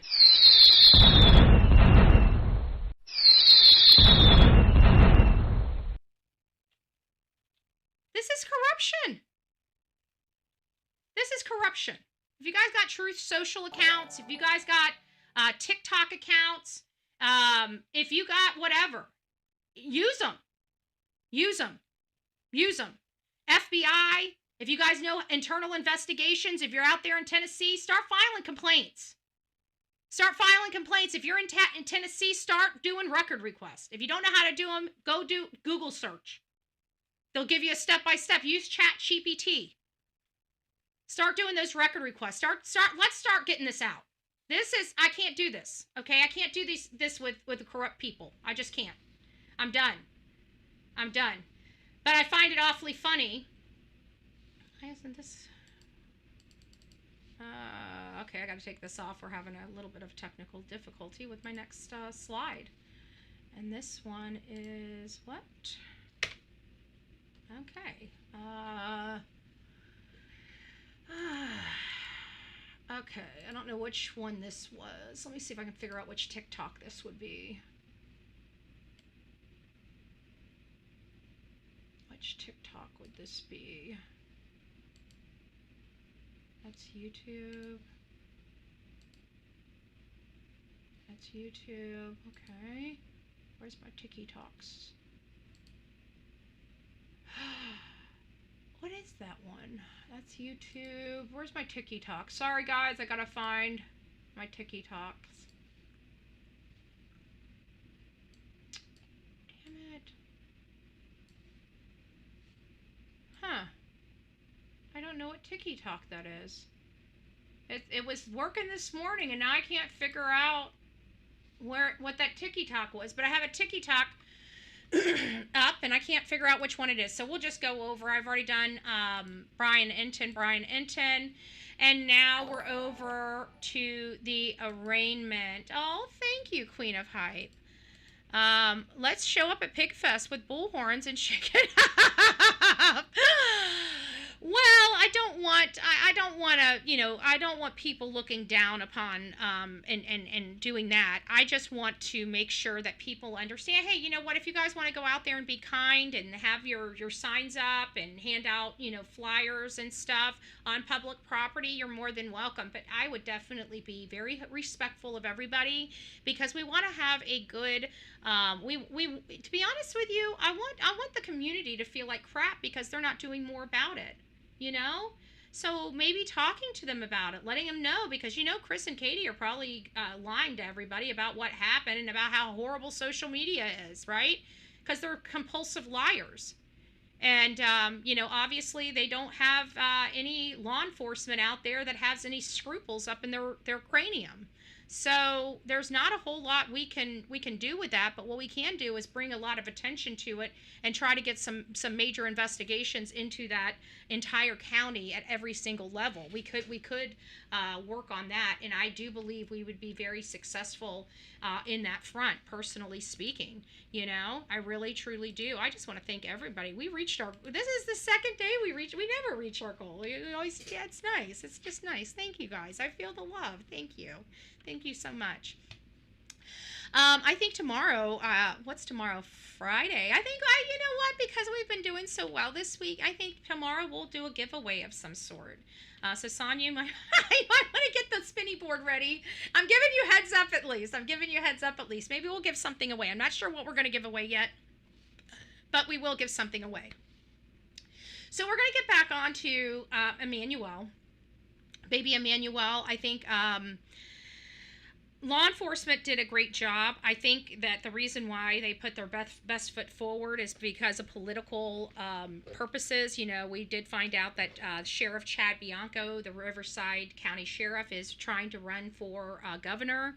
And of course, he wanted to get this done, but he had a piss poor behavior and presentation yesterday that has me questioning his ability to be governor, especially when he doesn't know the basics of the First Amendment and show respect, and especially wearing a badge to the Constitution. And he just pee-peed all over the Constitution while trying to advocate and tell us about Emmanuel. And I do appreciate all law enforcement out there that has, brought this case home. And we're here getting these horrible people off the streets because of the work that the good men and women of San Bernardino, California, as well as Riverside have done. And so I have been very, very pleased. I've spoken very positively about these two entities in California up until yesterday. See how that works? Because I am about integrity, character, class. There's a lot of things that I look for in people. In people. And when I have government officials, I am a big stickler on this. I don't care how intense it is. You treat your public with courtesy and respect, because I'm telling you, our tax dollars are funding you. Okay? So you don't talk to your bosses that way. And I'm one of those people. You can call me a Karen. You can call me whatever the hell you want to call me.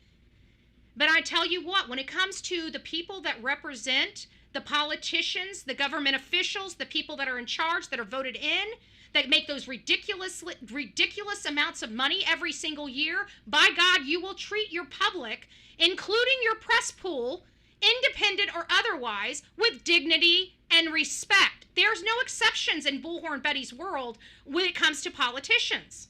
None. I apply the same standard for everyone.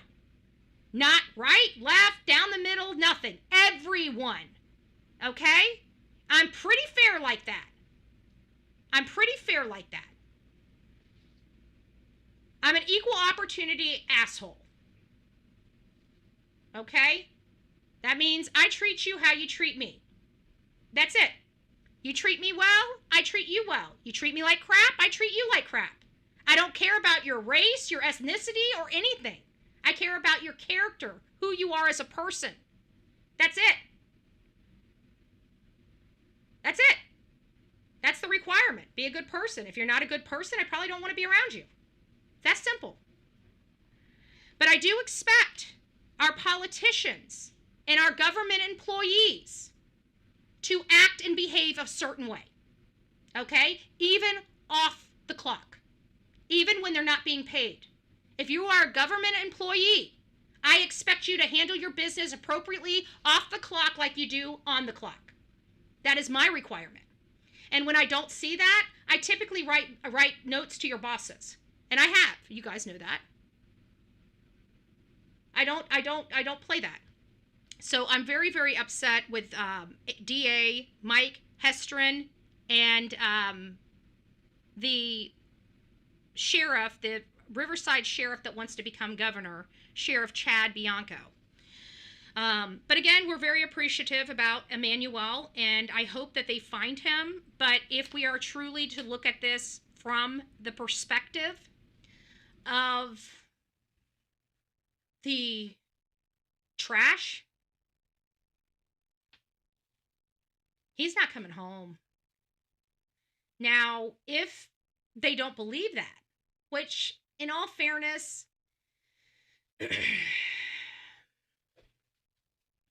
I still have hope that he didn't do that.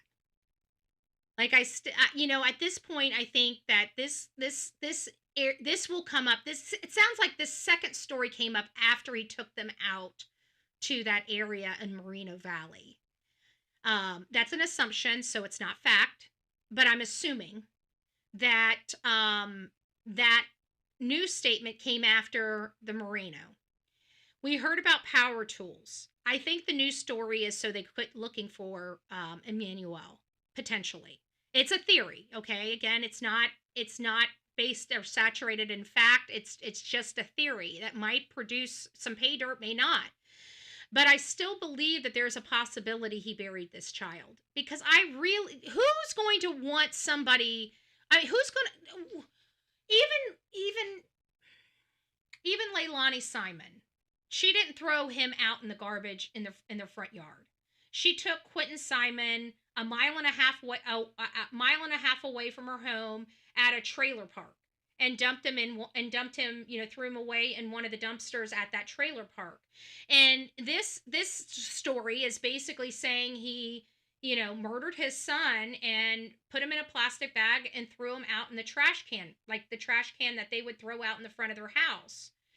Or maybe the dumpster. I think in these rural areas they have, dumpster sites that you have to drive you get your garbage to that dumpster, and then they come and pick up the whole dumpster versus going down the road. I don't know which type of trash they get, but I don't know if anybody's going to want to put a deceased body in the dumpster or their garbage can that they stick out in front of their house. So is he still playing law enforcement? Because they keep saying somewhat cooperative, or some type of statement that they are semi-cooperative.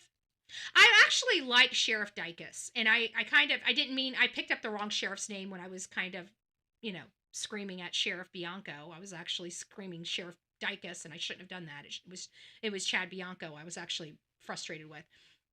But Sheriff Dicus, he said some important stuff yesterday at the press conference. He didn't have a whole lot to say, but the stuff he did say was profound. And he says, we are dealing with a seasoned child abuser, or something along those lines. That was interesting choice of words. I don't remember. You'll have to go back and watch the press conference. We ran it here yesterday. But I didn't pick up on those initial words. I think when we got here, we were already on DA Mike Hestron. But Sheriff Dicus, his statements to me were so profound, because he acknowledged that Jake is a seasoned or a habitual baby abuser. Yeah, pretty ticked when someone has no choice about losing it. Yeah, I know. Experienced. They said experienced. Experienced. Karen says experienced. He's an experienced child abuser. That's sick. Then they know him, and they've tagged him as that. An experienced child abuser. And I think we can all stand in solidarity, including Sheriff Dicus, DA Mike Hestron, as well as Sheriff Bianco. I think that we can all stand in solidarity in saying that this guy should have never been out of prison. And I'm getting sick and tired of the bleeding heart judges that think it's cool to put the rest of America in jeopardy because you don't want to put somebody that can harm a 10-week-old baby. And this judge knew this child only had 3% of their brain, knew this child was going to be in a wheelchair the rest of their life, knew this child would still most likely have a premature death, i.e. murder, because he prematurely lost her life. She's supposed to live a longer life. I think whenever she dies, they should go after him for first-degree homicide. I don't care if it's 30 or 40 years from now. I think when she loses her life, they should go after him for homicide. Because it's a direct result, no matter what age she is, because of him. Because of him. I hope even if he's 80 years old, he goes to prison for that. But, you know, it's double jeopardy because they've already charged him once. So they will probably never go to prison for that. It's sad. It's sad. All right, let's get this back up. So here we go. This is, you know, the parents couldn't be arraigned. They still couldn't be arraigned. I think we have a good understanding now why they couldn't be arraigned, and it wasn't because of any funny business from law enforcement or the DA. It was simply because they were both being represented by the public defenders, and according to the rules of the state of California, they cannot be both represented by the defense, you know, you guys know what I'm talking about, the defense. The public defender's office. They can't both be represented. So they've got to get some paperwork in. They didn't even get the charging sheet yet because the charging sheet had just came out earlier that day, or the police report. So even the public defender didn't believe it was suitable to go forward. So both the defendants did agree to move the arraignment to the 4th. So it wasn't forced down their throat. They both agreed that this was the correct path, which is new information that we were unaware of. We didn't know really what went on, and it kind of left to some speculation on what could be going on behind the scenes. This is the arrest video of Rebecca and Jake Haro, parents of a 7-month-old child who they reported missing. Mom said she was attacked by a man who said hola, knocked her out, stole the baby. Obviously, the sheriff and investigators did not believe that story, arrested mom and dad. There's little Emmanuel. He is still missing tonight. Let me go ahead and change that, get this poll done. So the poll was, do you believe Brian Enton or Riverside County? And 76% of our audience believes Brian Enton. I am one of the people that do believe Brian Enton. 24% believe the Riverside sheriff, and you're entitled to get your reporting. We don't always have to agree. The only requirement in the chat is not that we all agree, is that we all respect one another and don't be nasty to one another. But you know, you do your own research the way you do. This is just a, you know, a source for information. I don't play everything in its entirety, so I always try to give you guys links so you guys can go and see it for yourself, so you can you know, get the information and make heads or tails of it for yourself.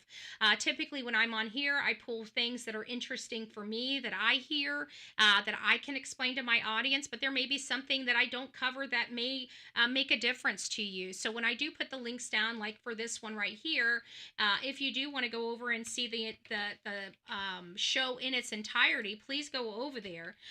Court TV is very good. So if you've never subbed up to Court TV, I recommend you sub up to Court TV. I love Vinnie Politan, another person that takes his freedom of press seriously, and he takes the you know, First Amendment rights of people, including independent media.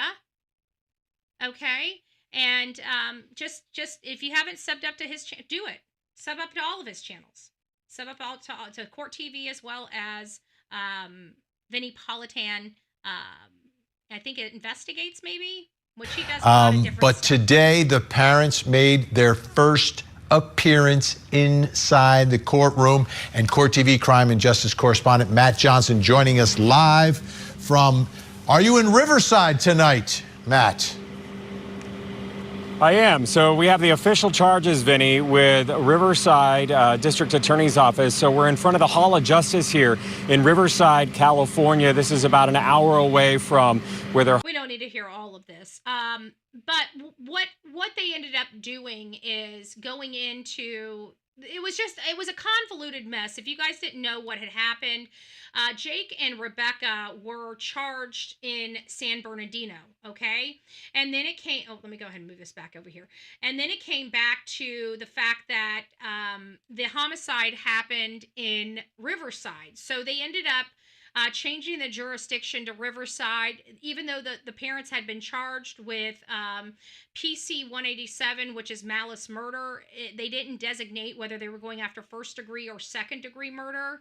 And they didn't officially file the charges in the case. Like, they have to write up the indictment against them. And that had not been done on the date of when we were told they were being arraigned. And so there was a lot of information that came out where people were worried that these people could get out of jail and walk. And it gave us a, kind of a contentious 24-hour news cycle about whether they were going to be walking or not. I didn't believe that they were going out because of some of my understanding of the process and how they would have been able to get these arrest warrants to begin with. And it just didn't make sense that they didn't have enough at that moment to arrest them for that, or that these were rushed somehow. And we did end up finding out that it ended up being this jurisdictional thing where they had to move the case from one county to another, get that all set up. The sheriff as well as the DA, they needed to get up to snuff in what San Bernardino found. They needed to understand what they were looking at and stuff like that. So not only did the prosecution's office kind of rush the indictments a little bit and just went with just the 187, they ended up adding lying to law enforcement at that time. Because of the public defender situation where they can't represent both of them, yet they were representing both of them on that day, they extended that arraignment to the 4th in order to figure out which one was going to be their client, whether it was going to be Rebecca or Jake, and who was going to get the private practice attorney that the state will pay to represent the other defendant in this case. And so that was all worked out, but the once that all worked out, the DA came back and added multiple more charges. I think an abuse of a corpse, maybe some domestic violence, maybe the abuse of the corpse isn't included in there. I can't remember all the charges. I remember seeing them, but I don't remember them off the top of my head. And so now we're going to be going back September 4th or 6th. I can't remember. I think it's the 4th. And hearing them plead not guilty or whatever. Now they've included the gun charge and the drug charge on Jake Haro. Again, I had no idea about the drug charge at the time I made my statements. I'd had no idea about Jake's brother losing his life in the house when I made my statements. But there was just something about this case that I felt like there was substances, some type of drugs, not alcohol. I was very specific that I thought it was some significant drugs. And I'm glad that I told you that, because we are finding out that that may actually be a very accurate statement, that they were on drugs. And I'm interested in finding out if they were also selling them, because that was really more my theory than the utilization. I had no earthly idea that they were both utilizing stuff as well. But now I think, hey, Jen, I just realized I popped you up and I was about to pop you down, and I just realized that it's astrology for the mystics. It's nice to see you, my love. I hope you're doing well. So that's where we are with that. And then we have one more. This is Strategic Eyes. I found him covering this case. I really like him. I really like him. I was a little upset with the sheriff and Mike Hestron, DA Mike Hestron, yesterday for their comments and total unprofessional behavior. Just my opinion. But I didn't know how, some of my, some of the law enforcement parts on this platform were going to take it. When it happened, like, it popped out of my mouth again. I remember backtracking, like, immediately, like, oh, shoot, I'm sorry. I know that was unprofessional. And I called because I'm like, man, what an asshole. And I did it right here. They're talking about baby and me. I'm like, and it was out of line. I was out of line but it did pop out. But I didn't know how, the other people on this platform were going to take it. And to hear Strategic Eyes, assessment of it, it just made me like him a lot more, you know, that you know, you never know. Is this one of those officers that are like the ones that we just saw, you know, where Chad just railroaded over the First Amendment publicly and then still wants to become governor of the state? That ain't happening. Okay, if I have got anything to say with it, I can tell you, Sheriff Chad Bianco, I know you don't know me, and I know a lot of sheriffs and politicians in certain counties don't. But by the time I'm done, you probably will, because most of them do. I got a gift. I don't know what to say. I got a gift. Thank you, Mike. To Mike's point, I want to thank all of you in the media for covering this, specifically the parents' initial statements to the public while we were trying to find Emmanuel. They became critical as we continued through this investigation. But I want to talk about a little bit about the process, because we've seen a number of questions related to Amber Alerts and things like that. So I hope, and we reached out to Mike. So we're going to skip this guy real quick because he doesn't really say anything probative. I listened to this on my way up. Let's keep going. Who's obviously filing the case, and of course, media for your attention to this. Okay. Now this right here is Chad Bianco. Okay. This little guy here, the little short guy, the shortest guy in the room. Yeah, he's running for governor. And I can tell you just by his bedside banner, he doesn't have what it takes. Okay. I hope that they change that if he really is truly running for governor and wants to be a strong contender. I hope he changes that opinion that most of us now have on social media, and that's going to be a problem for him. I'm just saying. I don't have the ability. One person to. I'm just saying. I know people. I know how this works. I've seen it so many times because of my personal experience. I don't have the ability to put hands on the hands on his campaign. I'm just saying what I see here would rub a lot of people the wrong way because I look at it from an average Joe perspective. He looked like an asshole. Excuse my language. Again, I'm sorry. I'm very appreciative of what he did for Emmanuel's case. I'm very appreciative of how good they've done this case. But I am unappreciative of his behavior. It's unprofessional. Okay? Period. Especially for a candidate for governor. And for your cooperation in this as we were assisting San Bernardino in this investigation, trying to originally find a missing baby, but then eventually quickly learning that that investigation was not something that it started as. Not so much for social media and keyboard warriors who quite honestly sometimes hamper and prevent us from a good investigation. One thing I'm noticing. I will tell you this. I hope his need to be this disrespectful and piss on the Constitution, I hope his need to express his frustration was worth his campaign, because it did just cost him his campaign. You're not going to see this man as governor. Okay, I promise you that.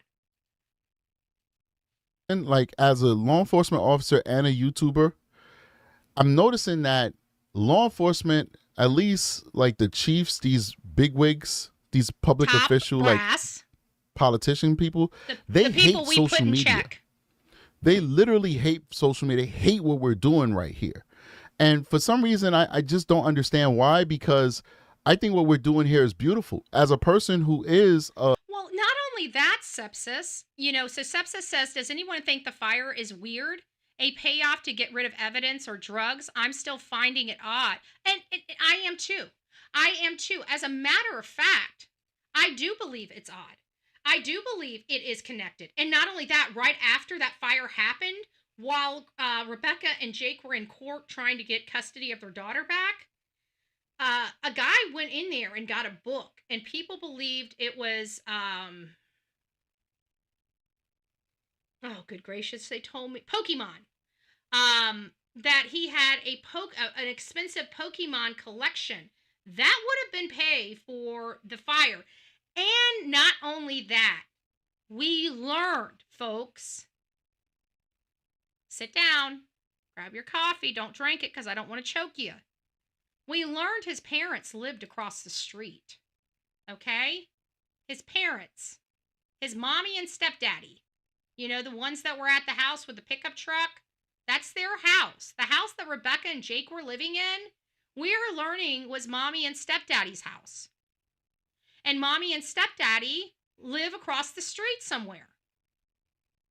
So I think with the family living so close to this house, and this fire going on across the street, and the neighbor from across the street going over there and wanting to yoke up Ahmed, and the neighbor looking like the same guy that came into the house to grab the Pokemon envelope, or Pokemon binder. I don't know. I absolutely agree with you. I think that it was to burn evidence. I don't know what kind of evidence, but I do believe either to take maybe the substances out of the building, and because they knew it would smell when the dogs got there, they decided to burn it down to the ground. There may be other reasons, maybe not evidence like we're thinking related to baby Emmanuel, but it is possible that there was some other evidence of this other illicit lifestyle that both, Rebecca and Jake were living. And trust me, I don't like Jake's family. I think they're trash. I'm an equal opportunity person, okay? I think they're absolutely trash. I think grandma is trash. I think stepdaddy, trash. Sister, trash. I think they're all trash. That's my opinion. You don't have to agree with that opinion. Nobody's going to fault you if you don't, but this is the Bullhorn Betty channel, and I feel, telling you guys my feelings is therapeutic. Okay, because I think they're trash. And I don't have to bottle it up like you guys do.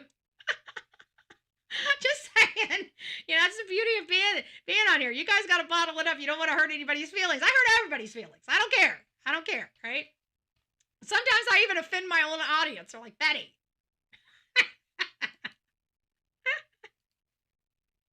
Active duty law enforcement officer, detective, I don't see anything wrong with this community. I don't see anything wrong with people being a part of the process and wanting to fight for their own community. I just want to say this out loud. I just want to say thank you. Thank you, Strategic Eyes. Thank you for standing up. I think more people need to stand up for First Amendment rights in this country. I really do. What this sheriff did, as he, on the same vein that he's trying to become governor, what governor, I don't know where you come from, but I don't want a governor that starts, that my first introduction to him is violating people's constitutional rights. I'm sorry, not my kind of governor. It just isn't. It just isn't. And fight for people who are voiceless. I really don't see a problem. Like, my cases don't belong to me. They're not mine. They belong to the victims and the people. That is right. She's an equal opportunity insulter. I am. It's a poor little, who was it? It was, oh, good gracious. She's on the tip of my tongue. Anyways, I was talking about Free Spirit, the hen house. We love the hen house. I was talking about Free Spirit. I said, come on now. When you kind of talk, when you start hearing Free Spirit, you kind of think of, somebody being a little, sleeping around a little bit. That's what I think of when I think of, free spirited and poor hen house. I wasn't even thinking, somebody else might have been called Free Spirit in my chat, I'm just telling you what I'm feeling. And she's like, I'm free-spirited. I'm not sleeping around. I'm like, oh my gosh, I'm so sorry. You guys remember that? We see hen house every now and again. I didn't mean to run her off. I think she's still here from the bushes, but still, I felt so bad. But you know what? I do that. So, Sandwich says free spirit ain't free, baby. There you go. I love it. But anyways, and that was unintentional. And of course, she shows grace. And hen house shows grace. She's great. She's great people. So we do it over here. We do it over here. But it's always nice, because you never know how another channel or creator is going to react. I react. The in-house come back, LOL. We're free spirit. We're free spirit over here. I just might think you might, I'm just joking.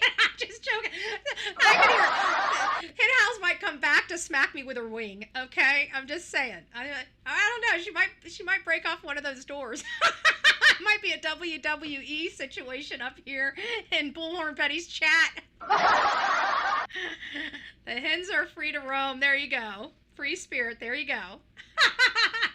So, anyways, you really don't know how another content creator is going to act, or a different profession, because he's law enforcement. And again, something just fell out of my mouth. I felt bad about it. I mean, he really was being an a-hole. I mean, I just shouldn't have said it publicly, but now that the cat's out of the bag about how I feel about the situation, there's no need to act like it didn't happen, okay? Clearly it was supposed to pop out of my mouth, otherwise it would probably stayed in, and it didn't. So, hearing him kind of stand up and say, because at the end of the day, Gabby Petito would have never been found. This is the case that made Bullhorn Betty was Gabby Petito. And Gabby Petito, her body, okay, would have never, ever, ever been found if it wasn't for Red, White, and Bethune, a YouTuber, a husband and wife YouTuber. They're the ones that broke the case on where Gabby Petito is. Because like every content creator like me, when I'm out there, it doesn't matter what genre I'm in. If I'm a content creator, we're going to be recording a lot of stuff. Well, we have to review our own footage. And the case had gotten so big that they were able to say, wait a minute, we were out kind of in this area, and they were able to go back in their footage and found Gabby Petito's white little Sprinter or whatever kind of, camping truck that they had. They were the one, your filter is broke just like mine. There you go, Kaz. And they're the ones that Gabby would probably, her body still wouldn't have been found, in my opinion, if it wasn't for them, or it would have been found so long later. Because at that time, like even when we went back to the area, there was grizzly bears with cubs, 600 yards from us. We had a hunter come up to us and say, I'm here, I'm watching that bear, but I need, I'm worried about you. You guys don't have any kind of protection on you. And there's a bear with cubs, a grizzly, 600 yards this way. And of course, Olivia's like, really? Can we go see it? And this hunter's like, yeah, if you want to become lunch, go right ahead. And I'm like, yeah, we'll stay over here. We'll stay over here. We didn't see the grizzly, which is almost scary because you can't even put your eyes on the darn thing. You can't even see this thing to even find out as it creeping up on you. Our backs are to the federal land, and we got a freaking grizzly with cubs. Like, we were ready to become lunch. No, we weren't. It was far enough away. The bear and cubs weren't paying attention to us, thank God. But you know what? If they were, there's no place to run out there. And if you do run, you're breaking your leg on the rocks, because Spread Creek, it's nothing but freaking rocks. So I don't know where I'm going off on this, but at the end of the day, we don't know where our content creators lie on certain topics. And I was pleasantly surprised. And again, now I really do like, if I didn't, I like Strategic Eyes starting this case out with his perspective, but now I really like him, listening to how he stands up and how he believes. Now, he did it a lot more tactfully than, of course, Bullhorn Betty. Tact is everybody else's gift, okay? Not mine. Because in my state, it's the people versus John Doe or Jane Doe. The same thing goes for California. In California, they have the same moniker.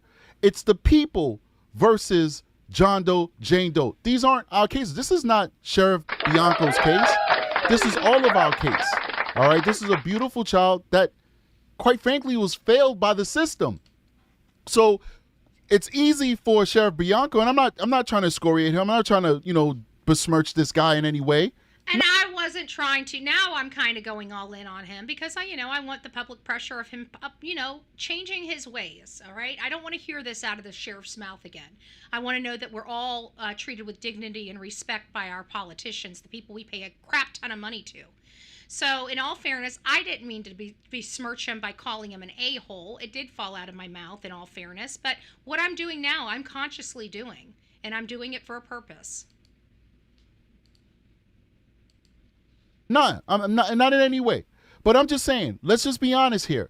We're in this position because the system failed. Amen. The system that Bianca works for failed Emmanuel Haro. Failed him, right? So we weren't involved in the first case in Carolina. None of us heard of Carolina. None of us. None of us. And you know what? He is exactly right. While this sheriff, let me just move my face over to the other side. This sheriff, he's wanting social media and stuff out, but we did that, right? Let's not forget, and I want to say this very loudly to Mike Hestrin as well as Sheriff Chad Bianco. We were out of that case. You didn't have to deal with social media in that case. We left you to your own devices. And look how bad you guys screwed up this case. We, as the public, refuse to allow that to happen ever again. Okay? We gave you one bite at the apple. You screwed it up. You dropped the ball, and now we have a dead kid. So, sorry, not sorry. Knock, knock. Social media's up your ass.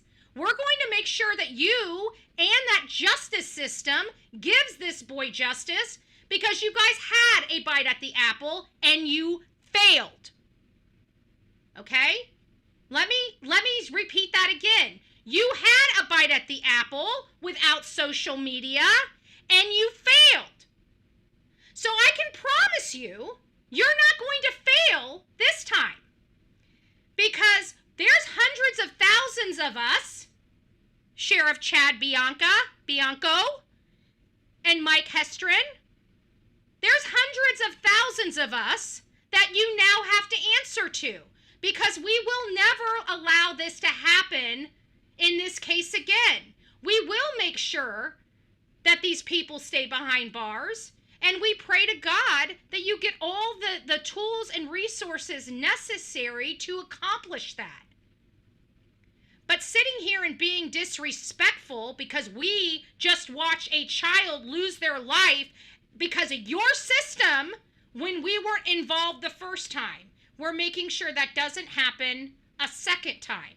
And instead of being disrespectful, you should be appreciative of not only the free airtime we're giving you to present yourself well for your governor's race, and you failed. There's a lot of failing going on here. Just saying. We will not allow this to be a failure a second go round. And they can be pissed off all they want. They can have this pissing contest with social media. I guarantee they're going to realize at some point they're doing themselves a disservice because we are big. The true crime community is huge. Millions of people are involved. You're not going to shame us out of cases. All you're going to do is piss us off. And that's for everybody across the board. Either find proactive ways to deal with social media or shut your mouth about social media. Because what you're doing is destroying your own street cred when you come after social media. Take it as a lesson. None of us knew her name. None of us knew her story. None of us knew what happened to her. We knew nothing. We stayed out of it, right? Because it wasn't trending. It wasn't popular. And what happened? Jake got 1 day in prison. Yep. And 6 months of work release. That's what he got. So now we're involved. The reason why we're involved is because we know what law enforcement and what the criminal justice system did with Jake when nobody was watching. When nobody was watching, they gave him 1 day in jail for permanently disabling a little girl where she has 3% of her brain function. She can't poop on her. This is what I like about this guy, okay? Because, you find the people, he cares. Like, I truly believe Strategic Eye gives a shit, right? He gives a shit. He cares. He says this looks horrible. And it does. And it does. I think instead of them passing the buck like Chad Bianco, passing the buck and trying to blame social media, they need to hold the people's feet to the fire of who truly did this. This is not social. Social media didn't do this to this community. Social media didn't do this to this child. This is not social media's fault. But we are not going to be lied to by our politicians anymore. Again, we're going around you under. This man wants us to tell you exactly what he wants us to tell. That is not freedom of press, sir. Mr. I want to be a governor. It's just not. And he wants us to report what he wants you to hear. Okay? I don't play that crap. I'm in this position because I'm tired of that crap. More people are coming to social media for their news this day and age than any other era in our history. Why? Because people don't trust media. And why? It's because of exactly what this guy just said. You know what? Mainstream, people in the media, they call me and they report what I say. You're exactly why we don't call you. We do our own work. You know why? Because we know law enforcement will lie to us. Why? Because we're good at what we do. And yeah, you don't want the information out. Okay. Well, then that's your duty to reach out to us when we're starting to put the information out. It's not our duty to call you and ask permission. Let me be very clear. I'm a constitutionalist, and these kind of conversations rub me the wrong way. Thank you, Strategic Eyes. I'm getting off my soapbox. I think I've been on it long enough. Thank you, Strategic Eyes, for standing up and standing with we the people. I appreciate that. You'll never know how much. That shows integrity, character, and class. He's my kind of guy. Own. She can't eat on her own. She'll never enjoy a first kiss. She'll never have kids on her own. She'll never have nothing. Nothing. And if her adopted mother, who's actually her cousin, doesn't remove phlegm from her throat multiple times a day with a suction device, she'll choke on her own phlegm and die. That is the legacy of Jake Haro, and that is what this criminal justice system that this man represents let on the streets. But he's mad that we're watching now.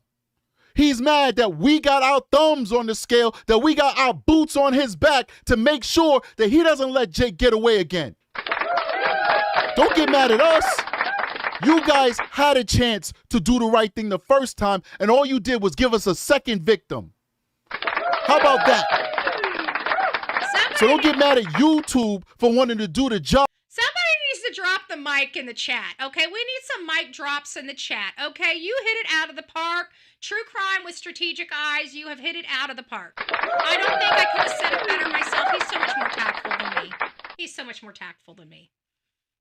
I don't have that in my pedigree. I don't have that in my pedigree. Yeah, there we go. I got some mic drops for you there at Strategic Eyes. He's not a Bullhorn Betty follower. And that's fine. That's fine. You know, I respect all, but I'm definitely with Strategic Eyes on this. Okay, hands down. I just want to keep hitting the clappy hands. I don't know why. I just want to keep hitting the clappy hands.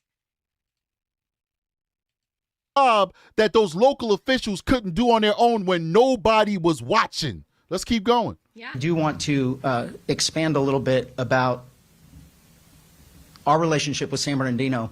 A lot from. See, he looks like a nice guy. Like the sheriff looks like a nice guy when he pulls his head out of his butt. Look at him. Like he seems like a nice guy. He seems like he's approachable, but. You know, you don't do this to your community. You just don't. And so I'm I feel a little bad, but I don't. I just don't. I can't. But he looks like a nice sheriff, like the media. A lot of questions have been raised. Look, he seems normal. I'm going to go back just a few minutes because I keep talking over him. But I mean, when he starts talking like about the case and he's knowledgeable, he sounds decent. It's just when he has this disdain, and I'm sorry, that's a constitutional argument for me. I'm to each their own in their opinions of certain things until you are a government official, and then no, you got to follow the law too, bro. I'm sorry. Keep going. I do want to expand a little bit about our relationship with San Bernardino, a lot from the media, a lot of questions have been raised about jurisdiction. And what Sheriff Dicus and I routinely talk about to our own communities isn't really necessarily displayed in the media or said to the media, but neither one of us care about jurisdiction. Our belief is that the Inland Empire is better served when by the supervisor of the Detective Bureau from the Sheriff's Office in San Bernardino, but the cooperation, as you... And I like hearing an officer say that because, you know, we're dealing with that Alicia... Oh, good gracious. Or is it Alicia or Ashley? Anyway, the gal here in in Sarasota, her mom's been trying to look for her for, you know, like the last year. And when she was reporting her missing, she was an adult, not a baby, so it caused another level of complications. But the Charlotte County kept saying they don't have jurisdiction. She needs to go over to the Sarasota County. They said they don't have jurisdiction. She needs to go over to the city of Sarasota. She went over there. They said Manatee County. So maybe it wasn't Manatee County. Maybe it was just in the Sarasota City, Sarasota, and then Charlotte. But she was being bounced around, and it took her almost 6 months to file a missing person on her adult child. And I went before my board of county commissioners, and I'm like, look, my statement's very clear. Take the damn report. If it's a jurisdictional issue, you can take that report and send it over to the proper jurisdiction once that's determined. But to tell a mom, even of an adult child, you can't file a freaking police report because it might be the wrong jurisdiction, well, you don't know that yet. So I told my sheriff, take the damn report. And I can guarantee you when we have a situation like this, the report will be taken, because if I find out, there's one thing I do. I hold my people accountable here in my county, and you guys should too. But if I ever found out that Rick didn't, Sheriff Wells didn't, take a report, or somebody got the runaround for 6 months on missing, of all things, missing people in my county, I just don't see it happening. And so I really do appreciate even Chad Bianco saying, we don't really look at jurisdiction. We feel like that everybody's served by the two. And I have to agree. I think that is a beautiful, that's stuff I like to hear. Okay. It's stuff I like to hear in a community. It's not changing my position on Sheriff Chad Bianco though, but I like hearing what he has to say. You can see between the both counties. All right, so I watched that. There's nothing probative there, to be honest with you. This is where it's going to get good when we listen to, because many of you guys saw this already. He's like, there's nothing probative there, because the little short guy, the little short sheriff, the only thing probative about that is, he just goes off on content creators, and it's just not probative for the case. As you see, it's been actually a distraction to the case, because I spend more time talking about my disdain for the sheriff than I do about Emmanuel when we get to this topic. Which is a shame. It's just truly a shame. All right. Many of you guys saw this already. So we want to get to the meat of it. This is where it's going to get good. Big shout out to everybody who's watching this right now. We have almost 850 people in the room right now. Please hit that like button. We're trying to get to 100,000 subscribers by the end of the year. We got less than 3,000 or like 3,000 that we need. We need 3,000 people to get to 100,000.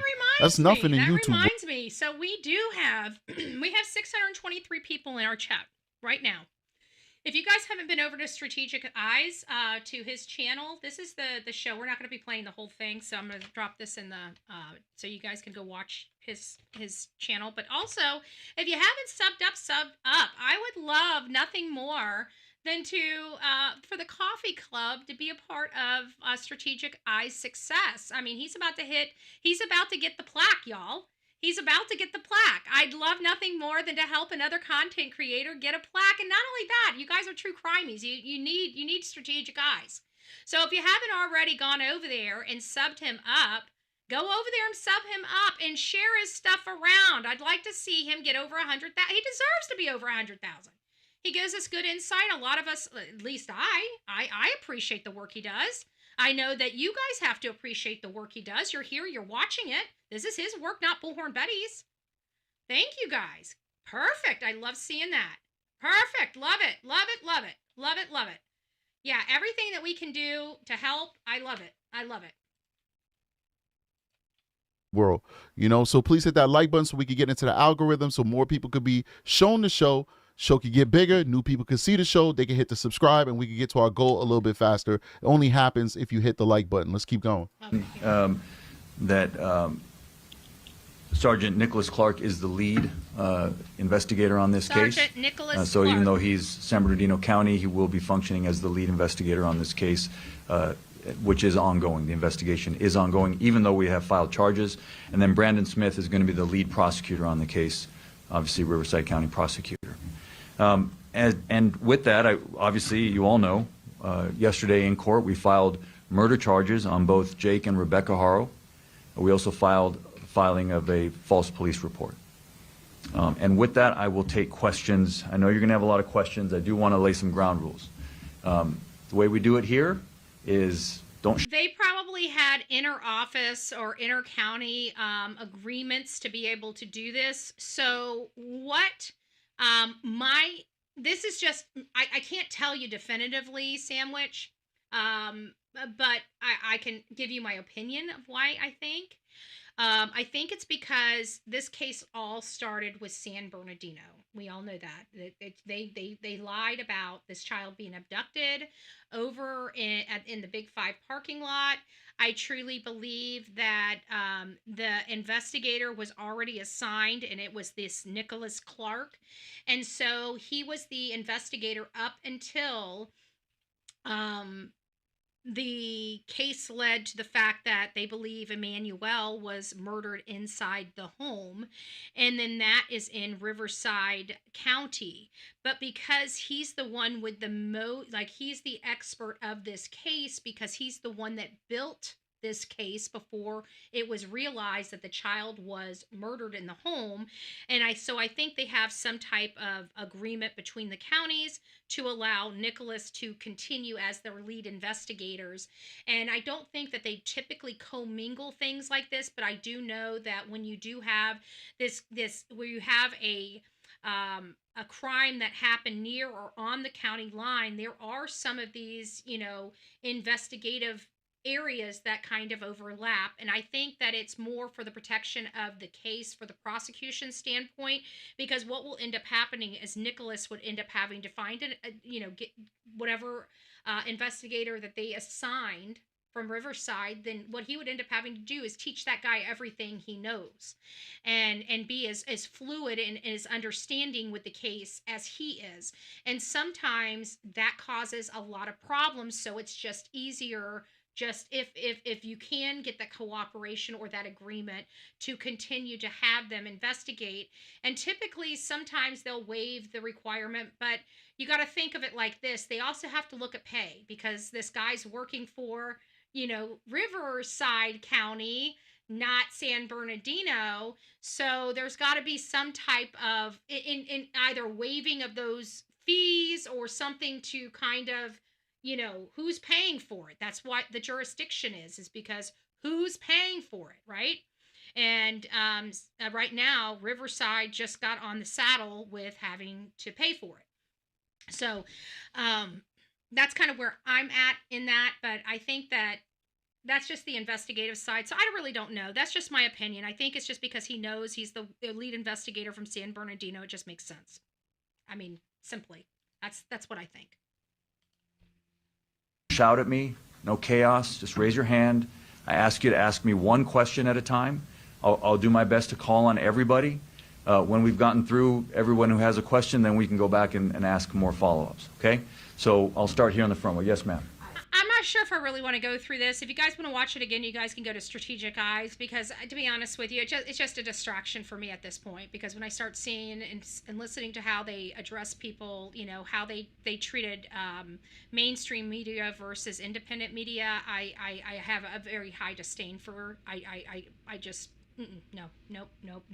So if you guys would like to go over there, but I did get some of Strategic's info, and we also have an update, and many of you guys have probably already heard this update, and it is about, let me move me back where I need to be, hold on, and it is about Jake Haro. right? So we heard about Rebecca. Rebecca did an in-house jail type of interview with one of these news organizations, and I was able to read it. Remember I told you that? But then when I came here to show it to you on the screen, all of a sudden it puts a paywall behind it. Well, then I found out that it may be because of one of two things, because they allow you to read it on your mobile device but not on your computer, or it's like by the time you read it the first time, they'll give you a free, read over it, but the next time you go into it, they block you out. That could be what it is, but I've gotten smart with that kind of stuff. So when I get into an article and they're not giving me a paywall, now I'm starting to take a picture of it and a video of it. So I just thought I would bring this to you because I did that with this one, thank God, because this is what I have to deal with right now when I go to present this article to you. This is what we see. We were put on behind a paywall. So I'm kind of glad that I had an opportunity to capture this article so I could read it to you, because I kind of screwed up the first day and was not unable to do it because of it was behind the paywall. I read the article when it wasn't behind the paywall, but when I came to, and I forgot what was in it. So again, I just smartened up a little bit. So this is an exclusive jailhouse interview. Father of baby Emmanuel says he would tell his missing son, "I love you, buddy." So you're going to have to bear with me because I did record it versus taking screenshots of it. So I've got to get up here and then I've got to pause it. So once I get to a certain spot, I've got to be able to pause it. So give me just a second while it scrolls up. I'm pausing now. It has a picture of Jake Haro right there. It has a picture of Jake Haro, and under it says Jake Haro appears in court for his arraignment on Tuesday, August 26 at Riverside Hall of Justice. Haro and his wife Rebecca were arrested Friday on suspicion of killing their son Emmanuel Haro, who is 7 months old. The arraignment was continued to September 4th, and we learned what that was for. Haro, in a jailhouse interview on August 22nd, said Rebecca is innocent, but declined to talk about his own possible role in Emmanuel's disappearance. Interesting. So now he is starting to say the same thing about Rebecca that Rebecca said basically about him. They're going to be pinning both of them against each other. They're both going to fail. They're both going to jail for a really long time. If they get them only on second-degree murder, I heard that they could both be out in 12 years. That is not justice. The system in California is broken. When you can kill a baby, throw away the body, only get a second-degree conviction, you are literally out of jail in 12 years. The system in California is beyond broken. It's beyond broken. I just found that out this morning and it made my blood boil. Jake Haro said in a jailhouse interview on Wednesday, August 27th, the Riverside County District Attorney Mike Hestron assertion that Haro's missing 7-month-old son was a victim of long-term abuse is not true at all. I can tell you just based on the photo evidence that we have with no context on them at all, we can see with our own eyes that that child was severely abused in the head region. Look at his eyes right next to me. His face is deformed. A baby doesn't get that way unless this child was abused. This baby came out perfect. A perfect baby. No injuries, no lazy eye, no disfigurement of the face. We would never believe that. But Haro declined to discuss what role, if any, he played in Emmanuel's disappearance. Well, it's because he's a lying piece of you-know-what. Haro, 32, and his wife, Rebecca, 41, were charged Tuesday, August 26, with murder and filing a false police report with bail set at $1 million each. Jake Haro said the little... there we go. Let me back up just a little. Jake Haro said little else about the case in the interview with Southern California News Group reported via video hookup at the Larry D. Smith Correctional Facility in Banning. Haro would not say whether he led authorities to the Moreno Valley Badlands on Sunday, August 24th, where he was spotted with investigators. He did say he has completely cooperated with investigators. Interesting. He's completely cooperated with investigators. I want to talk about it, but I can't, Haro said, referring to the instructions from his attorney. I was told, don't do no press. Sorry. Excuse me for that. Haro wore a red jail jumpsuit, indicating that he's in segregated housing for his protection. He said he had no contact with other inmates. Haro sometimes wiped his face with a white cloth. His eyes appeared to be red. Haro said he attended Banning High, where he played tight end and linebacker on a football team. Kind of a weird statement to make in the middle of a story about your son, no? And many people believe that was done intentionally to try. I have a funny feeling they're going to try to investigate his head and try to get some leniency that way. It possibly. I don't know if that's the case, but it just seems really odd that they're talking about football when they're talking about being innocent from murdering their baby. It just seems an odd place to put that. Yeah? Didn't it just seem really odd that it was just kind of thrown in there? If you felt that was misplaced and just odd, put a 1 in the chat. If you think that that's just background and just something to fill space, put a 2 in the chat. I want to gauge my chat on that. That's just a weird, for me, it's just weird. It's talking about Emmanuel, and then boom, it's like, let me read this again. It's like 111. Okay, so I'm not alone in this. Okay. It just says it's talking about him, and then it says Haro was in a red jumpsuit, indicating that he's in segregated housing for his protection. He also has no contact with other inmates. Haro sometimes wiped his face with a white cloth. His eyes appeared red. Haro said he attended Banning High School and played tight end and linebacker on a football team. Like, where the hell did that come from? I'm just reading this and I'm like, what? I just want to see. I mean, am I the only one that just thought that was really weirdly put there? Anyways, I just thought that was odd. I don't know why I thought that. I mean, just kind of just out there. Like the whole thing's about Emmanuel, Rebecca, and him, and then it's like, boom, I was a football player. It's like, what? Okay. During the 45-minute interview, Haro said the couple cares about Emmanuel. That's a little weird. I would think loves Emmanuel would be the word I would use. I mean, that seems pretty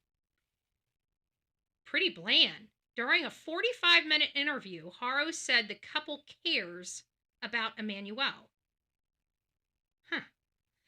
They attempted to schedule several appointments to inoculate the boy, but one hospital was continually out of vaccines, the dad said. I hope that's true because, they are going to go to those places. They're going to ask him, where did you go to see if he could get in? Who told you that they were backed up? Who said this? Who said that?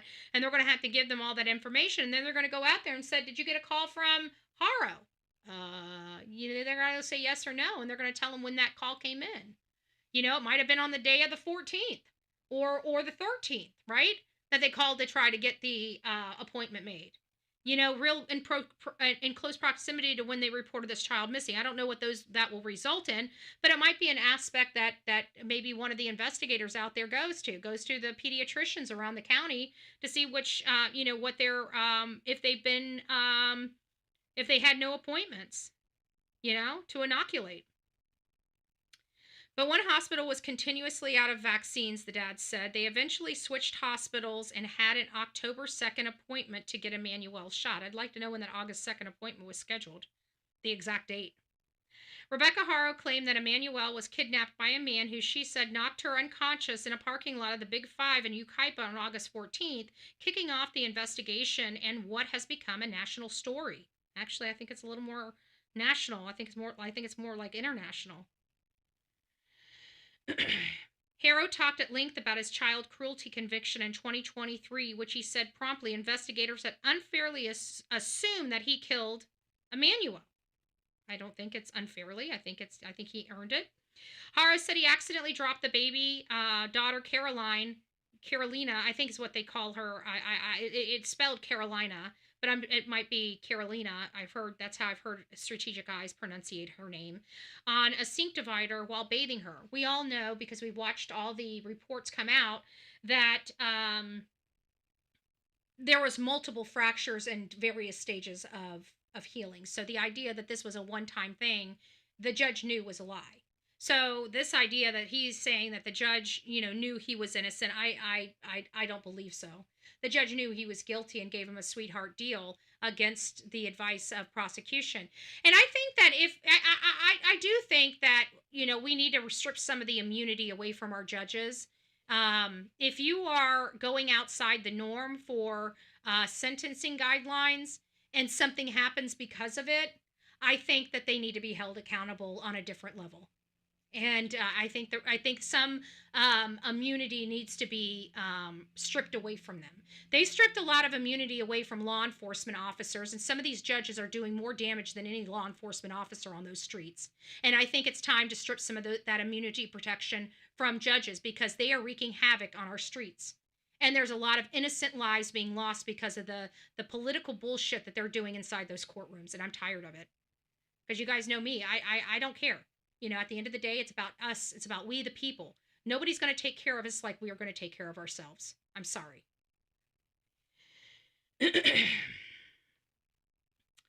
So both husband and wife made plea deals with the judge over objections of the district attorney. He received 180 days. Again, we were not involved in that case. We're making sure that this never happens again. So we don't really care if Chad Bianco likes us here or not. He's going to have to deal with us. He can do it the easy way, or he can do it the hard way. I can tell you the hard way is going to lose his bid. Just saying. I'm absolutely 100% confident in that. 100% confident. He might want to change his positions. Just saying. He said he wanted to take the case to trial, but he pled guilty because he didn't have money to go to trial. We all know when you are facing criminal charges, you don't need to come up with money. We provide you. If he had no money and wanted to fight the charges, he could have. We all know that. So this is a cop-out. This is a lie again. How can we? Exactly, Sandwich. Who judges the judge? That's why it's time. We need to start stripping some of and we the people can demand that. As long as we all come together across many states, we can demand that, and they'll have to change it. But it's getting everybody on board, seems to be the biggest problem. But I think a lot of people are just standing in their own way, standing in everybody's way. And exactly, Lisa B. Always, public defender is free. So, I don't know.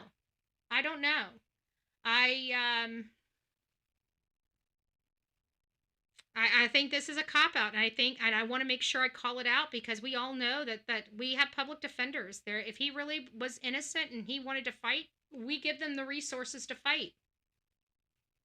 Somehow they magically convinced me. No, they didn't magically convince him. They said, you're going to go to jail for the rest of your life, or you're going to have 180 days in work release. Which would you like? That's what happened.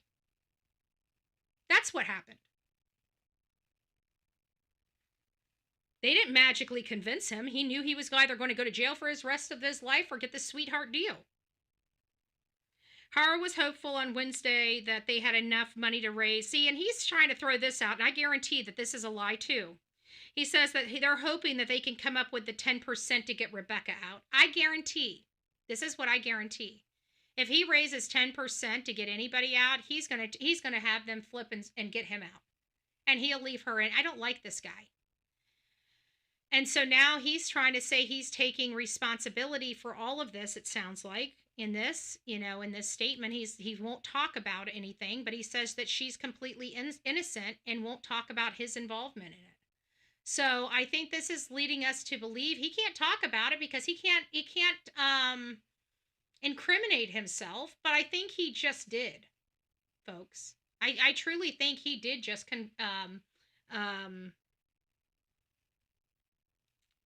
convince. I mean, he just took it all. I mean, He's saying that she's innocent and refuses to acknowledge his involvement. So I think that in and of itself is a confession. Maybe not to the DA Mike Hestron's level of confession with his word salad and trying to discredit a very credit-worthy and newsworthy guy like Brian Enton. You know, I think he owes Brian Enton at minimum a private apology, but you know, I don't expect anything because all these people up there look like they are pretty much narcissistic too. I'm sorry. They seem very narcissistic to me. And, you know, I mean, I worked for attorneys. I worked for a lot of people. You know, I'm not an attorney. I've just worked for them. But I can tell you, I don't like a whole lot of attorneys. I mean, I like them when I need a consult. You know, I do have friends that are attorneys, but I don't like attorneys.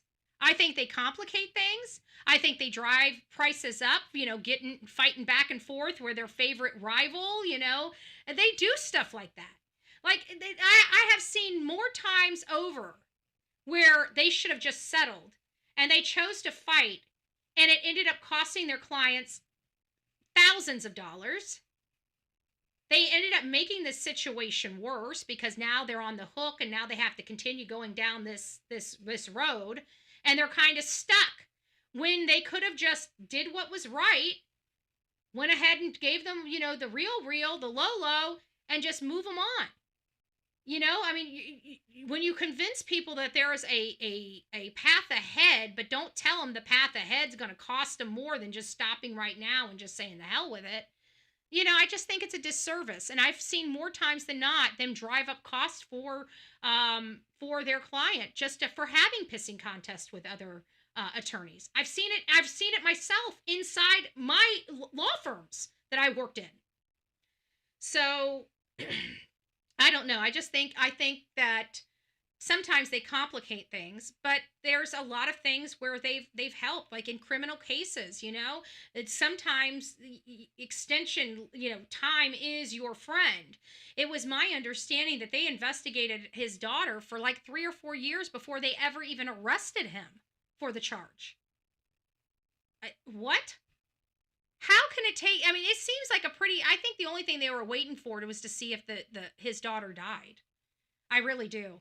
I think I don't think that they didn't know who the responsible parties are. I just think they didn't want to prematurely charge them until they knew whether Promise was going to survive. Because I truly believe they would have went after them for a first-degree murder charge in that case had Promise died. But, you know, Vanessa's cousin took her in, loved her. You know, love is a healing. It's an unseen supernatural drug. Okay? A mom can give birth to a child and that child be stillborn. And somehow the power of that mother's heartbeat can revive a child. The power of love is something that I truly do not believe can ever be described into words. I don't think it's a word. I think it's so much bigger than that. I think true, you know, unconditional love, like a mother to a child, is supernatural. It's like it's got epic type of powers to it. I've witnessed it myself personally. The power of love in situations. So it's, you know, she loved that child. She loved Promise. She made sure Promise had everything she needed, and she took a child that had almost a 0% chance of survival, and that child is thriving with 3% of her brain. She's able to smile. She's able to feel their love. She may not be able to talk, and she may not have sight, but she has her feelings, right? She can feel. She feels their love, and you can see it because she smiles. She's got a beautiful smile. And I just to think that that Jake and his wife tried to rob her of that. And if it wasn't for Vanessa, as shitty of a mom as she was, if it wasn't for Vanessa, she would have been dead. Vanessa had a lot more maternal instinct in her than Rebecca. I can tell you that. She didn't allow her daughter to succumb to Jake's abuse. She's the child's bad. The child's in bad shape. But the one thing we can give, as disgusting as it is, to credit to Vanessa, is she didn't allow the monster to take her out. And Rebecca did. All right, guys, that's really all. Oh, let me finish this. I think I'm at the end of this article. Let me see. Haro was hopeful Wednesday that they'd have enough to get her out. Rebecca's innocent. The media is killing her. She's a beautiful woman. She loves her children. But they're not talking about all the substances and drugs. I believe there's drugs and substances in this house. I think there was enough indicators on the face of it that I told my audience I felt like there's more. I even told my audience that, I felt like we're not at the tip of the iceberg, that I don't think we're going to be at the tip of the iceberg until we have, a connection with some type of drugs. It seems like that's starting to develop and take hold behind the scene. So I don't have anything factual yet, so it's still all rumored and allegedly, but I'm working on it, right? I feel like this is a probability. I felt like this was a probability back earlier before it was even discussed in this case, and now we're starting to hear people kind of bringing up this dark shadow of their life kind of to the light. And so I'm monitoring that, and I'm waiting until I can get something that I consider a true factual receipt. One of those factual receipts that helps now, but again, it was after the fact and it was broke by Clutch Them Pearls, was the other charges. Nobody knew about the 2024 violation of probation because of the firearm and the drugs until Justin released that. When Justin released the information, that's when we knew, but that was after I already thought that there was drugs inside the home. And then we found out after that his brother, we heard his brother died in the house, but we didn't know, because they were looked at. And when I heard looked at, I thought maybe he must have been shot or stabbed. Well, when we finally did find his brother and find his obituary, we realized it was substances. So then I'm starting to say, okay, now we got substances around the house. We're still not there yet with them. But with the drug charge from Jake, I think we're getting enough corroborating information that we're going to be able to say, yes, in fact, we do have drugs in this home.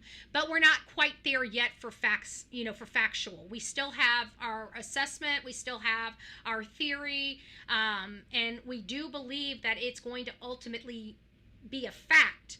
But to what degree, what drug, what, we still don't know. So we have to still consider that a possibility, not a fact. All right, guys, I appreciate it. Again, I am Bullhorn Betty. I hope you guys enjoyed this show. Please don't forget to share it, like it, put a comment. If you're a replay, say hi. If you guys are in the chat, in the live chat, throw some hearts up, throw something up. But I want to thank you all for being here. If you guys have any questions, you can always send those to bullhornbetty@gmail.com. Do you have some breaking news? Also, you can always send all your breaking news or cases that are passionate to you. We may not be able to take an entire show to cover a case that you're passionate about, but we can certainly take a few moments at the beginning of the show or at the end of the show to advocate for cases that are important for you. So please don't forget to send those to bullhornbetty@gmail.com. Rock it out with your coffee beans out. Don't forget to be fearless. If you see something, say something. An ounce of prevention is worth a pound of cure. And until next time, please be safe, but more importantly, kind to one another. And don't forget to go over to Strategic Eyes, True Crime with Strategic Eyes. I'd love to see him hit that 100K and get his plaque. And I know you guys can help me. I have got a special guest right here crying. Where are you, my crybaby? Come here. Oh, you're way over there. Come here. I'm sorry I didn't let you say hi to everybody. Somebody's crying. She wants to say hi to everybody. Say hi, guys. It's been a while since you've seen me. I just wanted to say hi. I've been over here crying in my bed because I thought Mommy was going to forget to let me come up and say hi to you guys. It's time for me and Mommy to go play B-A-L-L. It's my B-A-L-L time. Say bye, guys. We love you. Okay. Thank you for making your debut. All right, guys. We'll see you later. Have a great day, and God bless.